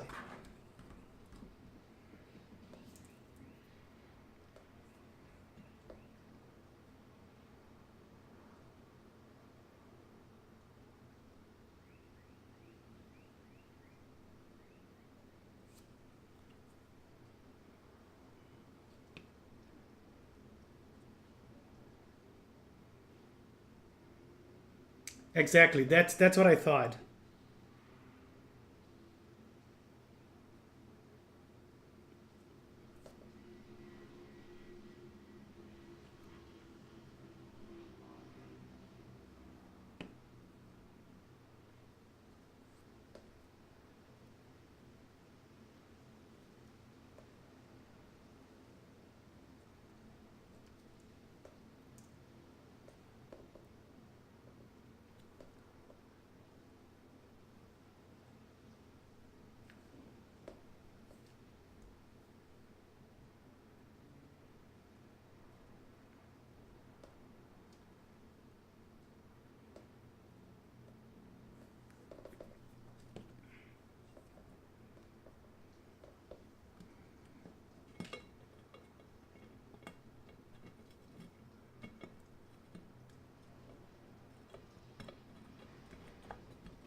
Yeah, I have a feeling this is gonna work.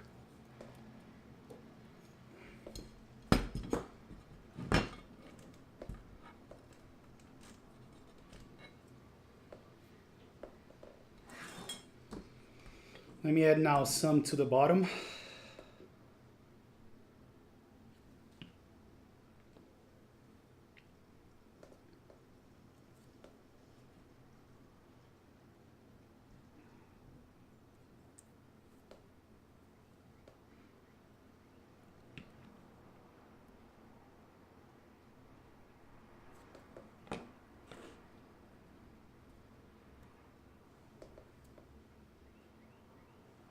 Haven't tried them. I was planning to get them for the Lumina arrives and then saw the new version on Nesdrop.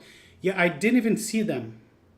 But if I would have to like take a guess, I think they are the exact same thing. Hey Red Hawk, thank you for joining. Welcome. So I think I have too many of them. So 1, 2, 3. Let's do 3.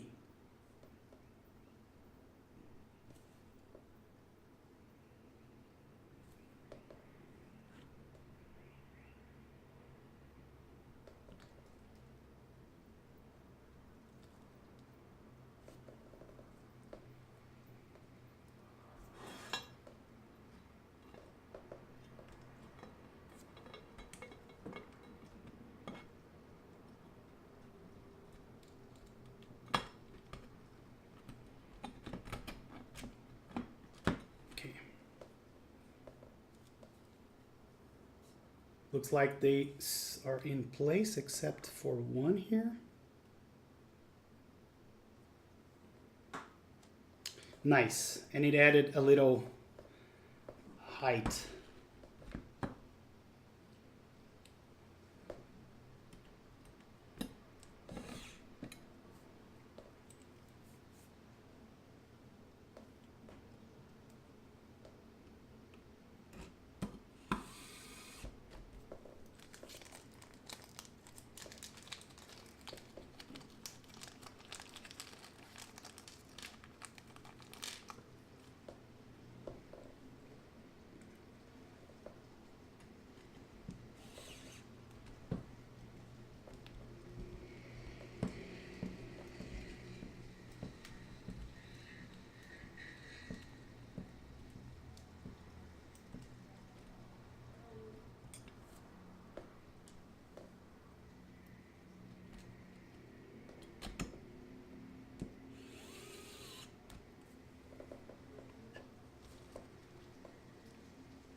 Hey, Red Hawk, welcome. I already said that, by the way.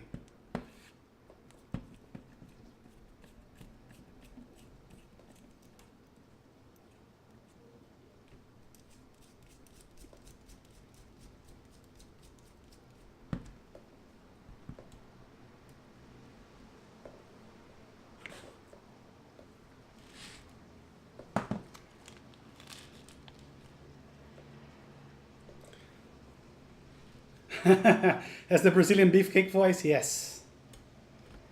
So we are doing a hacky M65-A, and I added some gaskets here and there to add some height. So I guess I can't screw it too tight, but rather leave a little bit of flex, like so. Gasket M65-A is better than, oh, for sure.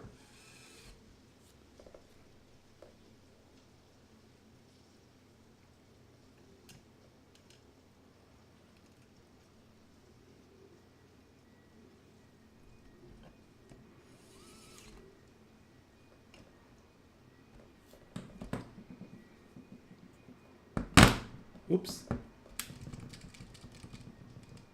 Yeah, it looks like it. It's not affecting it anything. Oh, and I see we lost one here.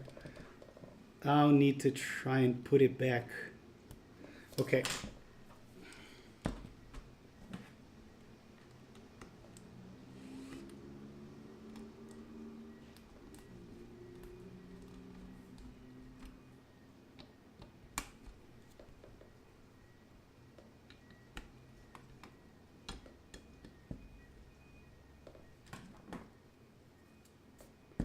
Yeah, OTD is so less entry, right? I know.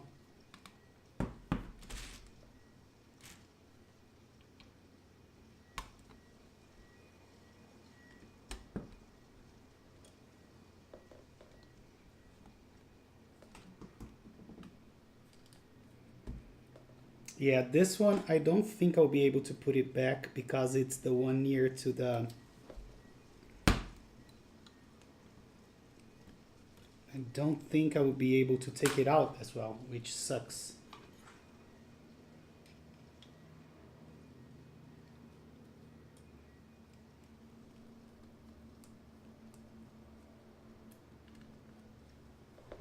Here's what I'm doing.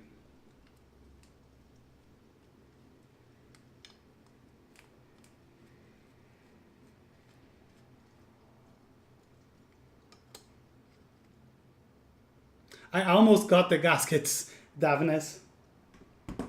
Almost. There is one guy here that is bothering me. And I'm trying to take it out, but... Okay, got it.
Okay.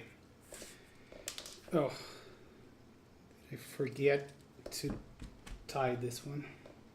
Tight this one.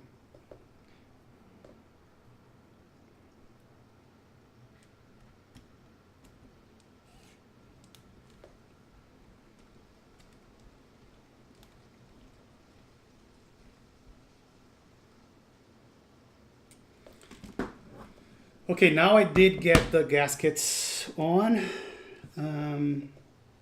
There are some misalignments here, so I need to loosen the screws a little bit.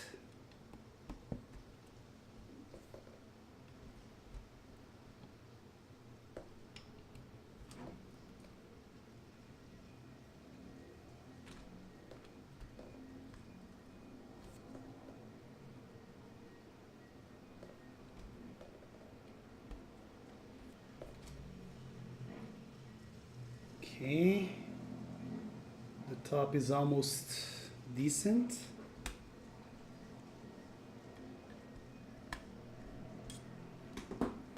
Let's see, yeah, so we have better consistency now.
All right, so here we go.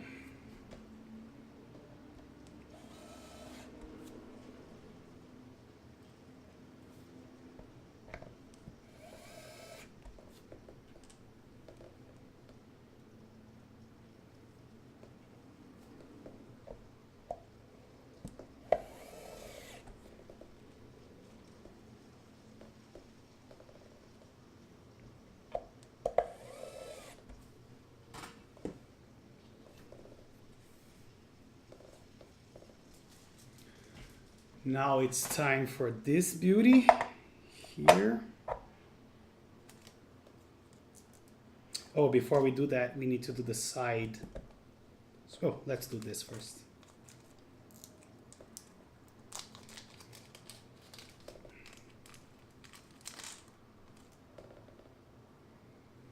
And this is a different, yeah.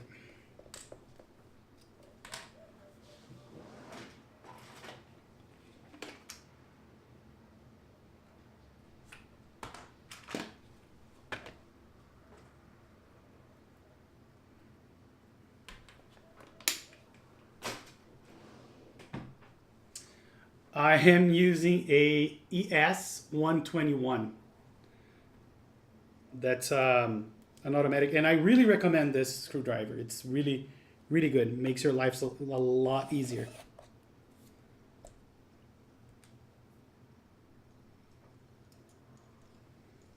We can see your face on it. Yeah.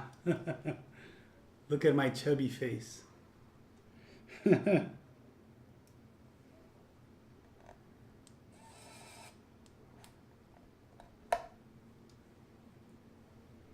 Typing test soon. And I don't know if the Tealios unlubed are gonna sound good or not. We'll see.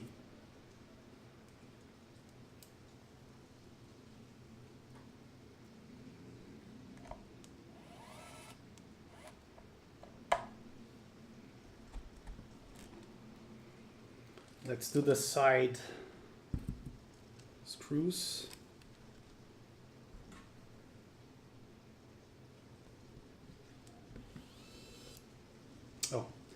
I forget to fix this.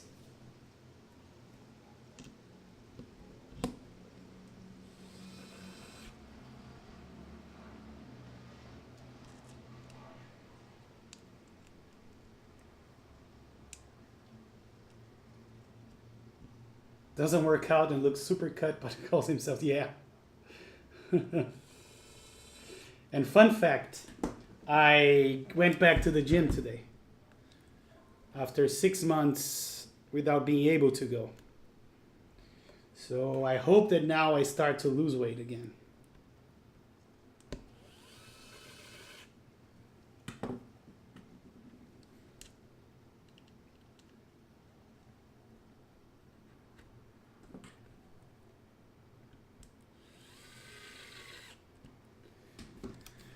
All right, so time for the caps. Let's start. Let me just put those screws back where they belong.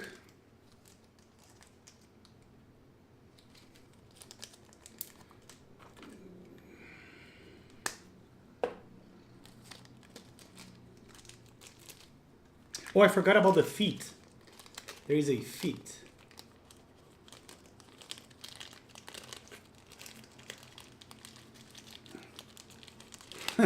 Too much handsomeness.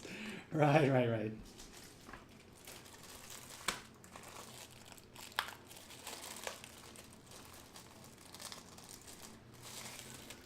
There are those crazy looking feet for us to put on, which I completely forgot about.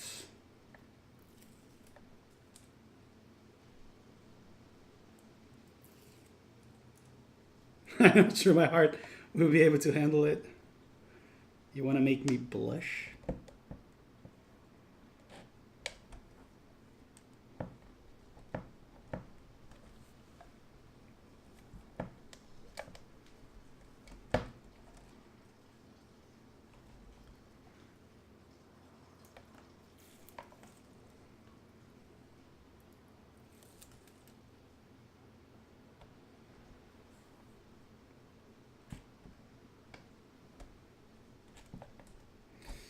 Okay, we have feet.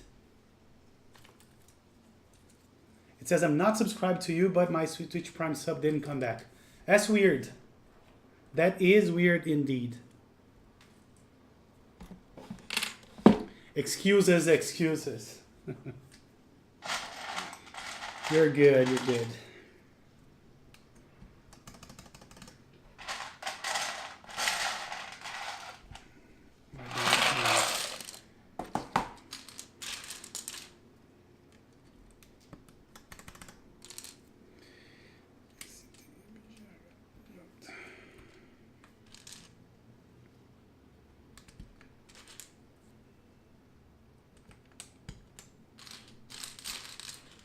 Thank you for the sub.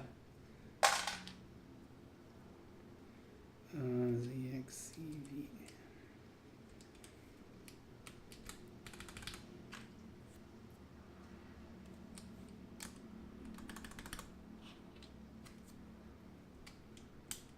And I really don't think it's going to sound bad, unlubed, from what I'm seeing.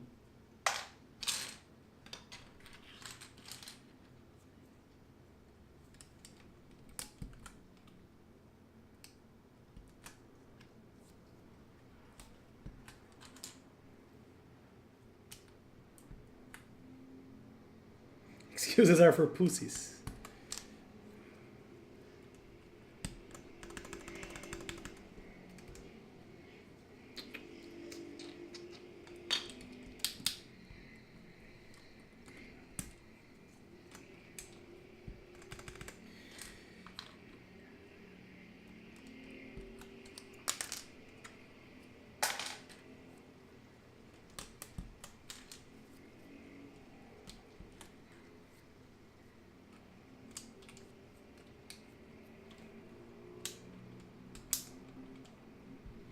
Thank you so much for the sub,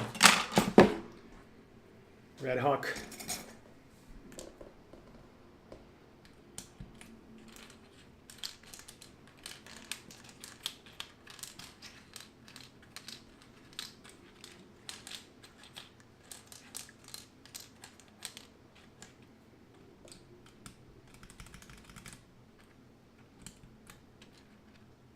Thank you so much. The eye candy. Get out of here.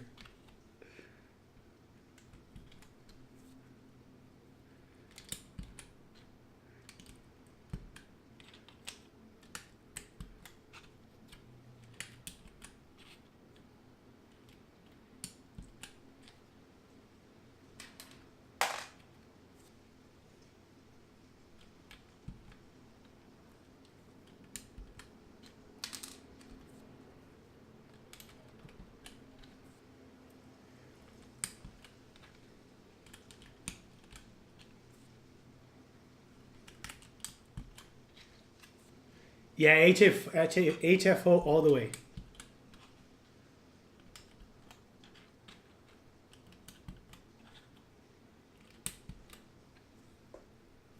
Unfortunately, we can't use hyperfuse on this board because it's not symmetric. But it's okay.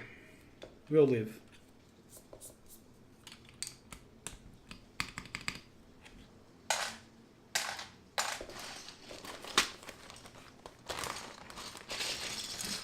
So I'm thinking here, should we do the arrows accented or just the enter? Because I'm not gonna do both. Accent all the things.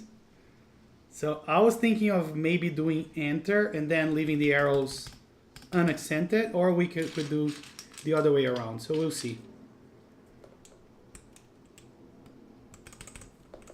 Enter and ask. Yeah, I forgot about the escape.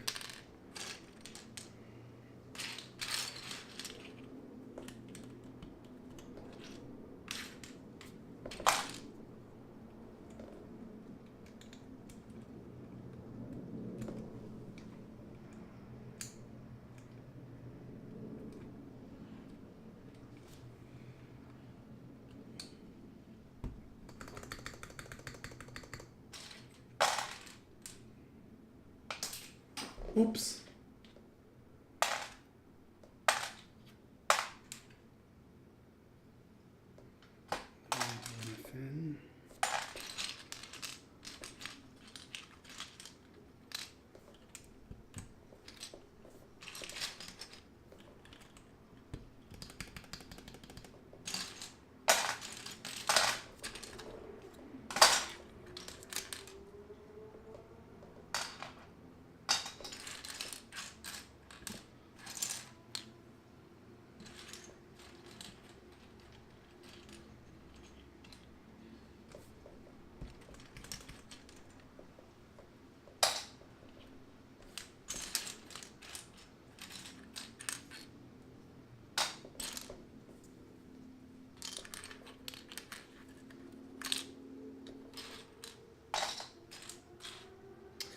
Wait, there is no out on this key set?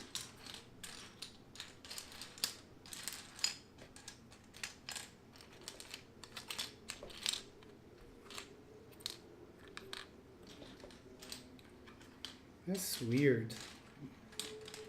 See another control here, but I don't see an out. Is that, am I forced to use an accented key here?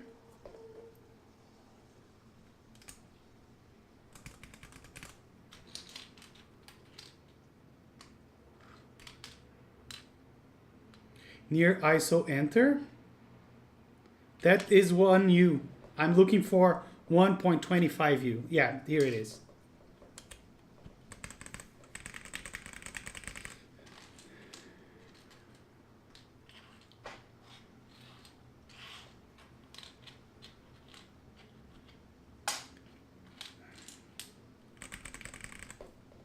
And I still don't see the accented ask. If you guys see it, let me know.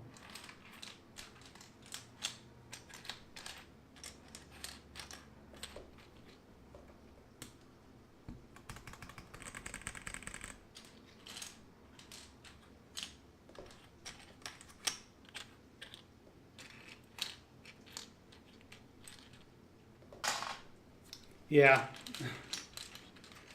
probably.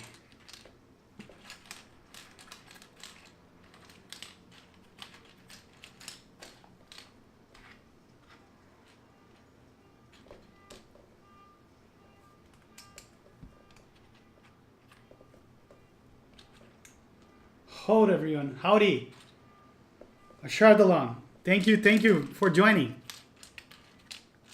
There we go. Found the escape. And thank you for the follow. Let's see, what are we missing? This.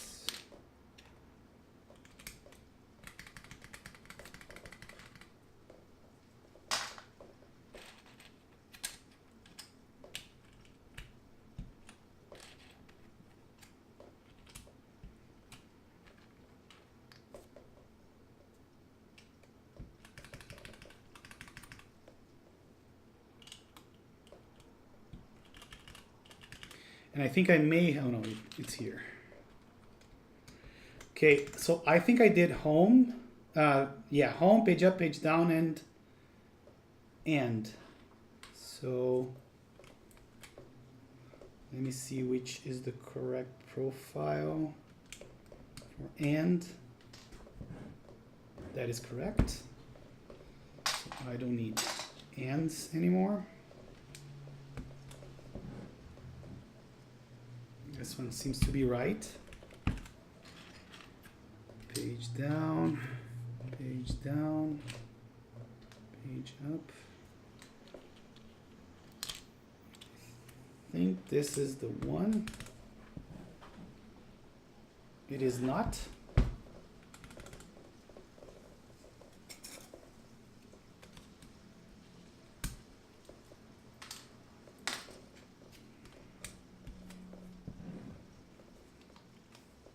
Yep, this one. So now we just need home.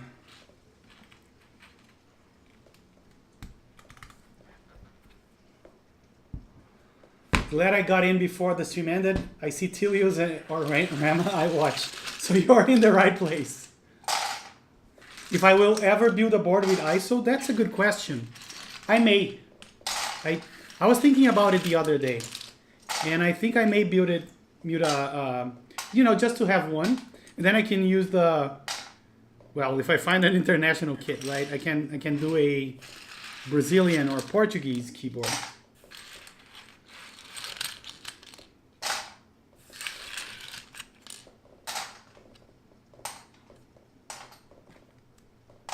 Don't do it.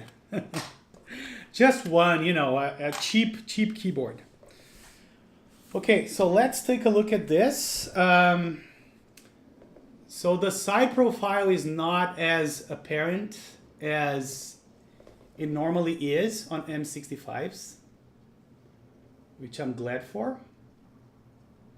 So you can see that it's better than it usually is, right? So that was the whole point of the gasket mount. So now it's time for our typing test. Let me take those washers out of the picture here.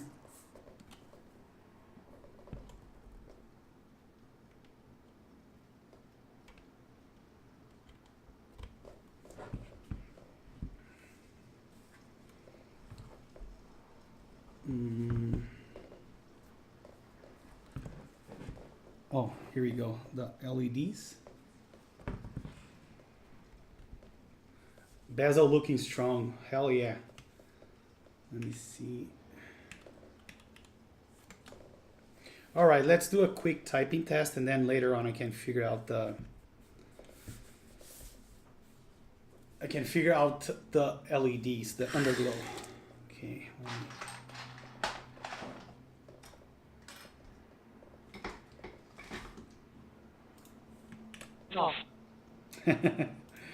Josh. So let me just quickly, let me change to the screen focus real quick because I want to configure a few overrides for this keyboard, for the Mac. Keycap 65. So I'm going to do, and let me see if I already did left control B. Oh, hold on, let me see. Yeah, this is still caps lock. Yeah, so I'm going to do caps lock B left control, left option B left command B left option, right option B, right command, and then right command B, right option. Okay. So now I think we're ready for a typing test. So let's come back here.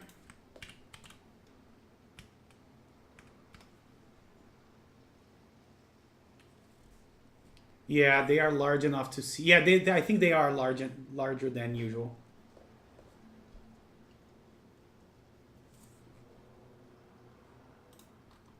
Okay, so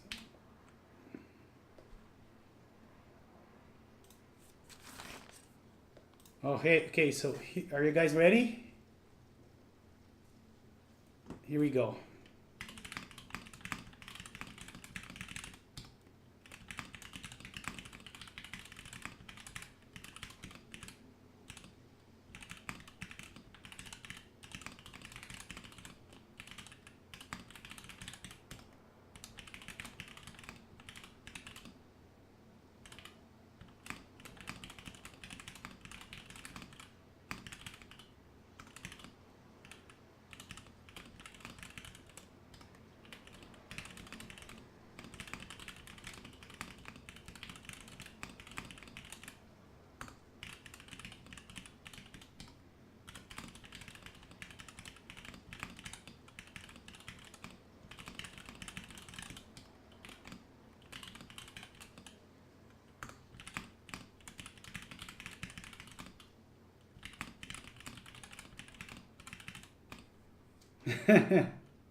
Let's see.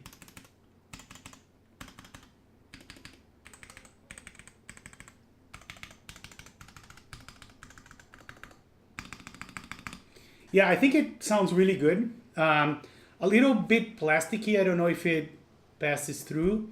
So what I'm gonna do, I'm definitely gonna open up the switches and lube them to see if they improve a little bit.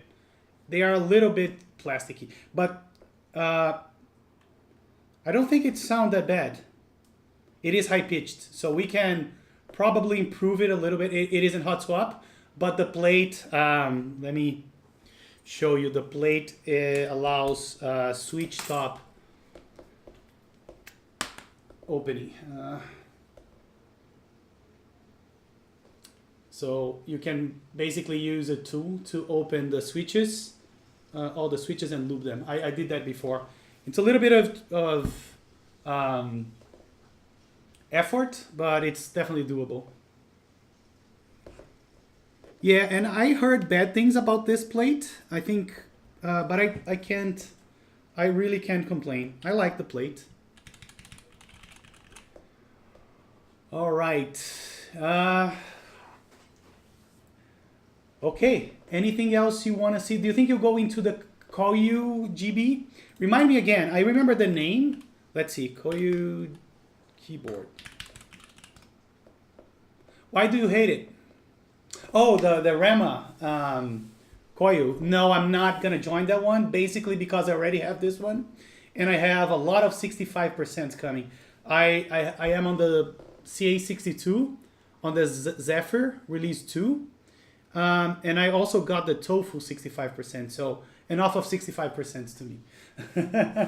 That's why I didn't join the Koyu. Did you join it? Because I think it looks really good.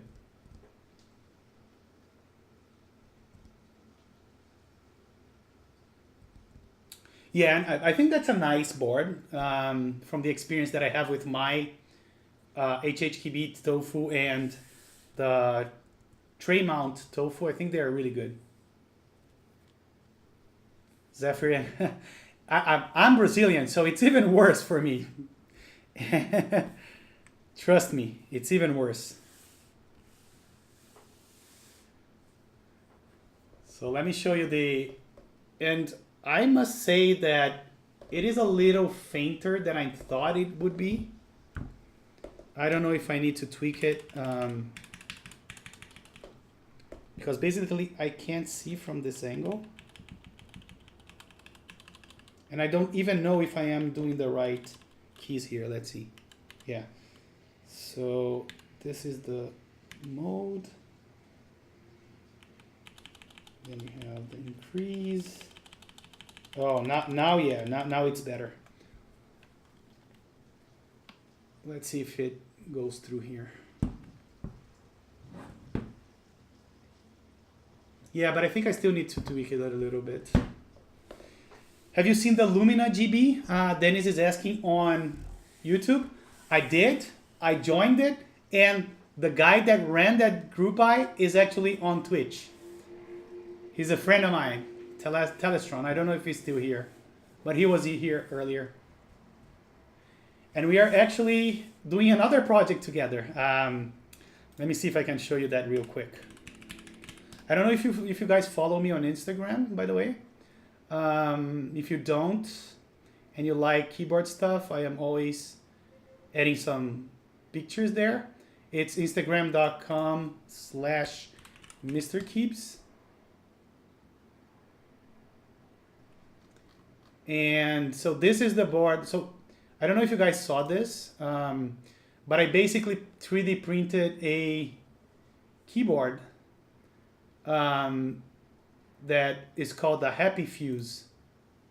So this was the prototype. I actually have it here, but I just switched the switches on it. Let me, oh, and now that I realize that my face is super weird here. It's a bug on OBS on the Mac. I don't know why this happens. Every time it resets the whole thing. So let me just show you. This is hand wired. I have actually two similar boards that so this was the first one, and this is hand wired. So I'm using this, and they sound really good.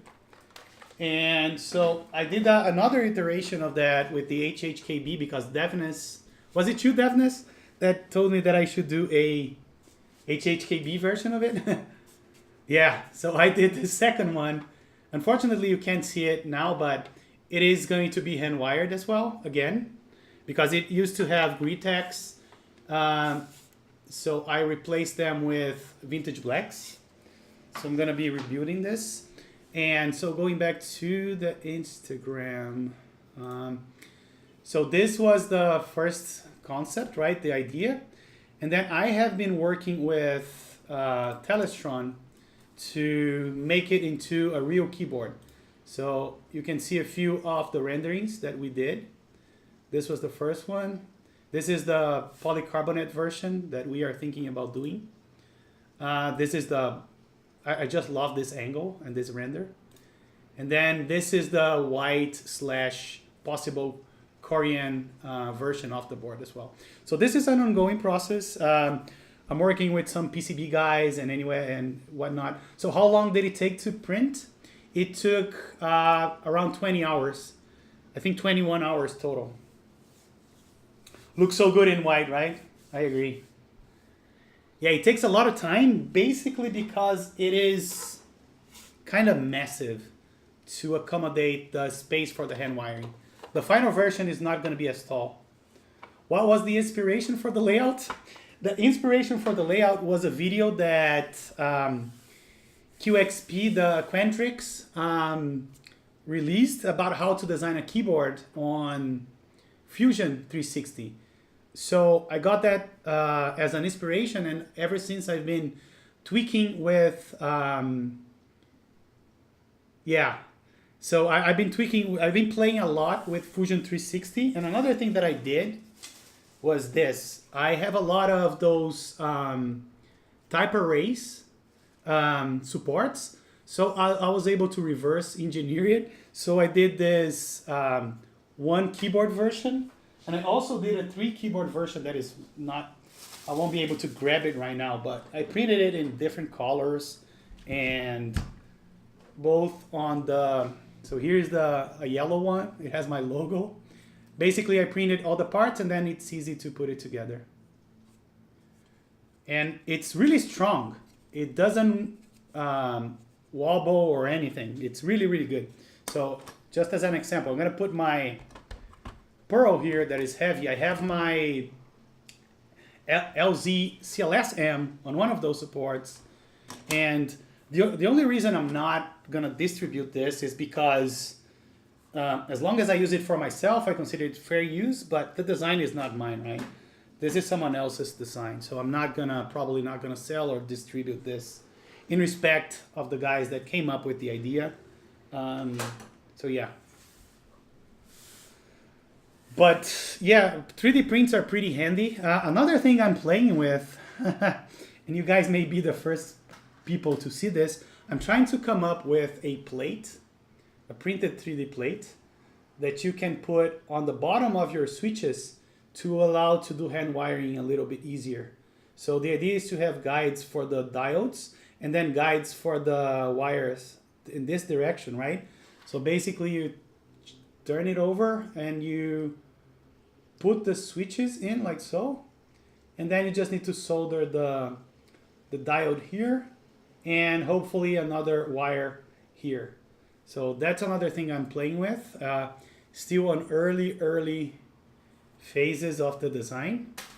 I had way too many iterations of that. Look at this. This is all like different iterations of the same idea. God fucking bless you. Yeah. When it happens, right? I'm still designing this. So something I'm doing. Yeah. Hand wiring is the devil. Trust me, I did tons and tons of hand wiring. Those guys were the first ones I hand wired. So I hand wired this guy. This was the first successful 3D print that I had. Then I did this numpad, and then I did the other two that you saw. So trust me, I know how bad it is.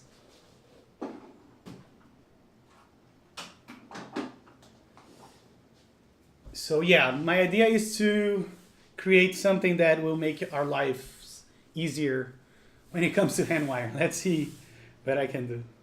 Oh yeah, so you know the struggle is real. It's really a pain in the ass. Yeah, hopefully I make it easier. Let's see. And wireable customs, yes. Hopefully it becomes more straightforward than it is right now, because it is a pain in the ass. And I really liked doing it like twice because it was new. That's something I was doing from scratch. And then figuring out the QMK part was also fun for me. So yeah, a lot of ideas on those 3D printable things. And really excited about the Happy Fuse project that's going to be rebranded as Elevate. I really like that name. Because the num row is elevated from the rest of the keyboard, or isolated, so it's elevated. So yeah, I'm gonna pursue that. As I said, I'm talking with two guys for the PCB, Heaney and this other guy. I don't know which of them will have the time to do it. The good thing is that I have an early design of a similar board with Bluetooth integration, so it's definitely gonna have Bluetooth. And yeah, I am really excited with that. What else, guys? How is your salmon? Definitely. You made me hungry. Yeah, it's definitely Bluetooth. That's something I really need to have in this board. This is gonna be my to-go board. Like I'll bring it everywhere. So that's why I insist on Bluetooth. Awesome. Like a crab cake. I don't know anything about crab cake, only meat cakes.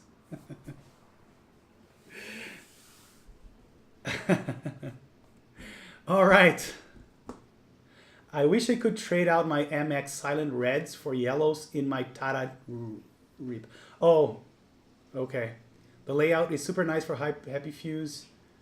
Get it on yellows. Oh, so you wanted to put Get it on yellows instead of MX Silent Reds? If you have MX Silent Reds, give MX Silence a shot. I really like MX Silence. Oh, the titanium version, of course. Of course. I'll reach out to those guys that spent over $10,000 in titanium research. Forgot what's the name of those guys, but I'll contact them, and we're definitely gonna have a titanium version.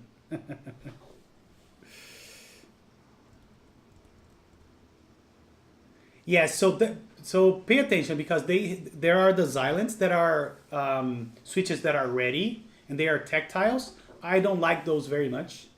And there is a mod that you can do which is basically MX silent stems on Xylant housings, and those are really good.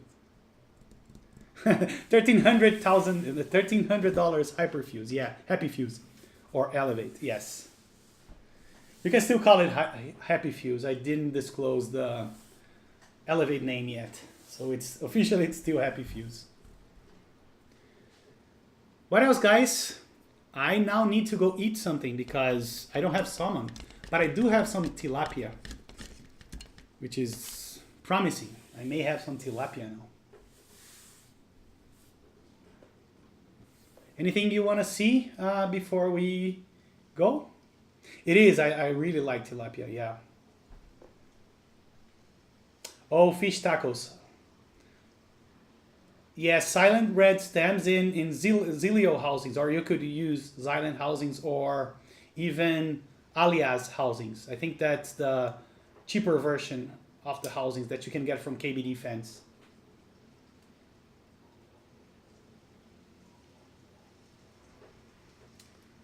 And I did those, yeah, that's a really nice switch mod. I did those for my my stealth tofu build. If you want to see it, look it up on my YouTube channel. Search for, maybe we can do it. I can show you right now.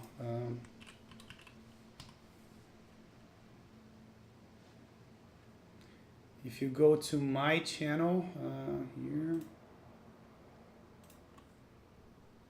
So youtube.com/mrkeeps, and then you search for stealth. This is the one, live build, tofu build.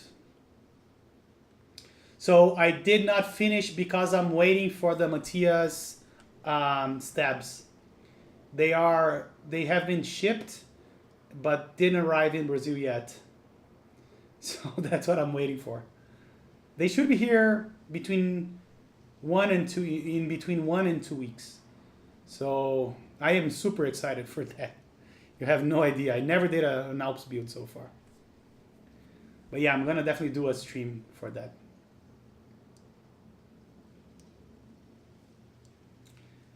All right, guys, I think I'm gonna go eat because my belly's starting to make some noises. But we have some good builds in the future. I have a huge backlog, just to give you guys an idea of boards that I have yet to build.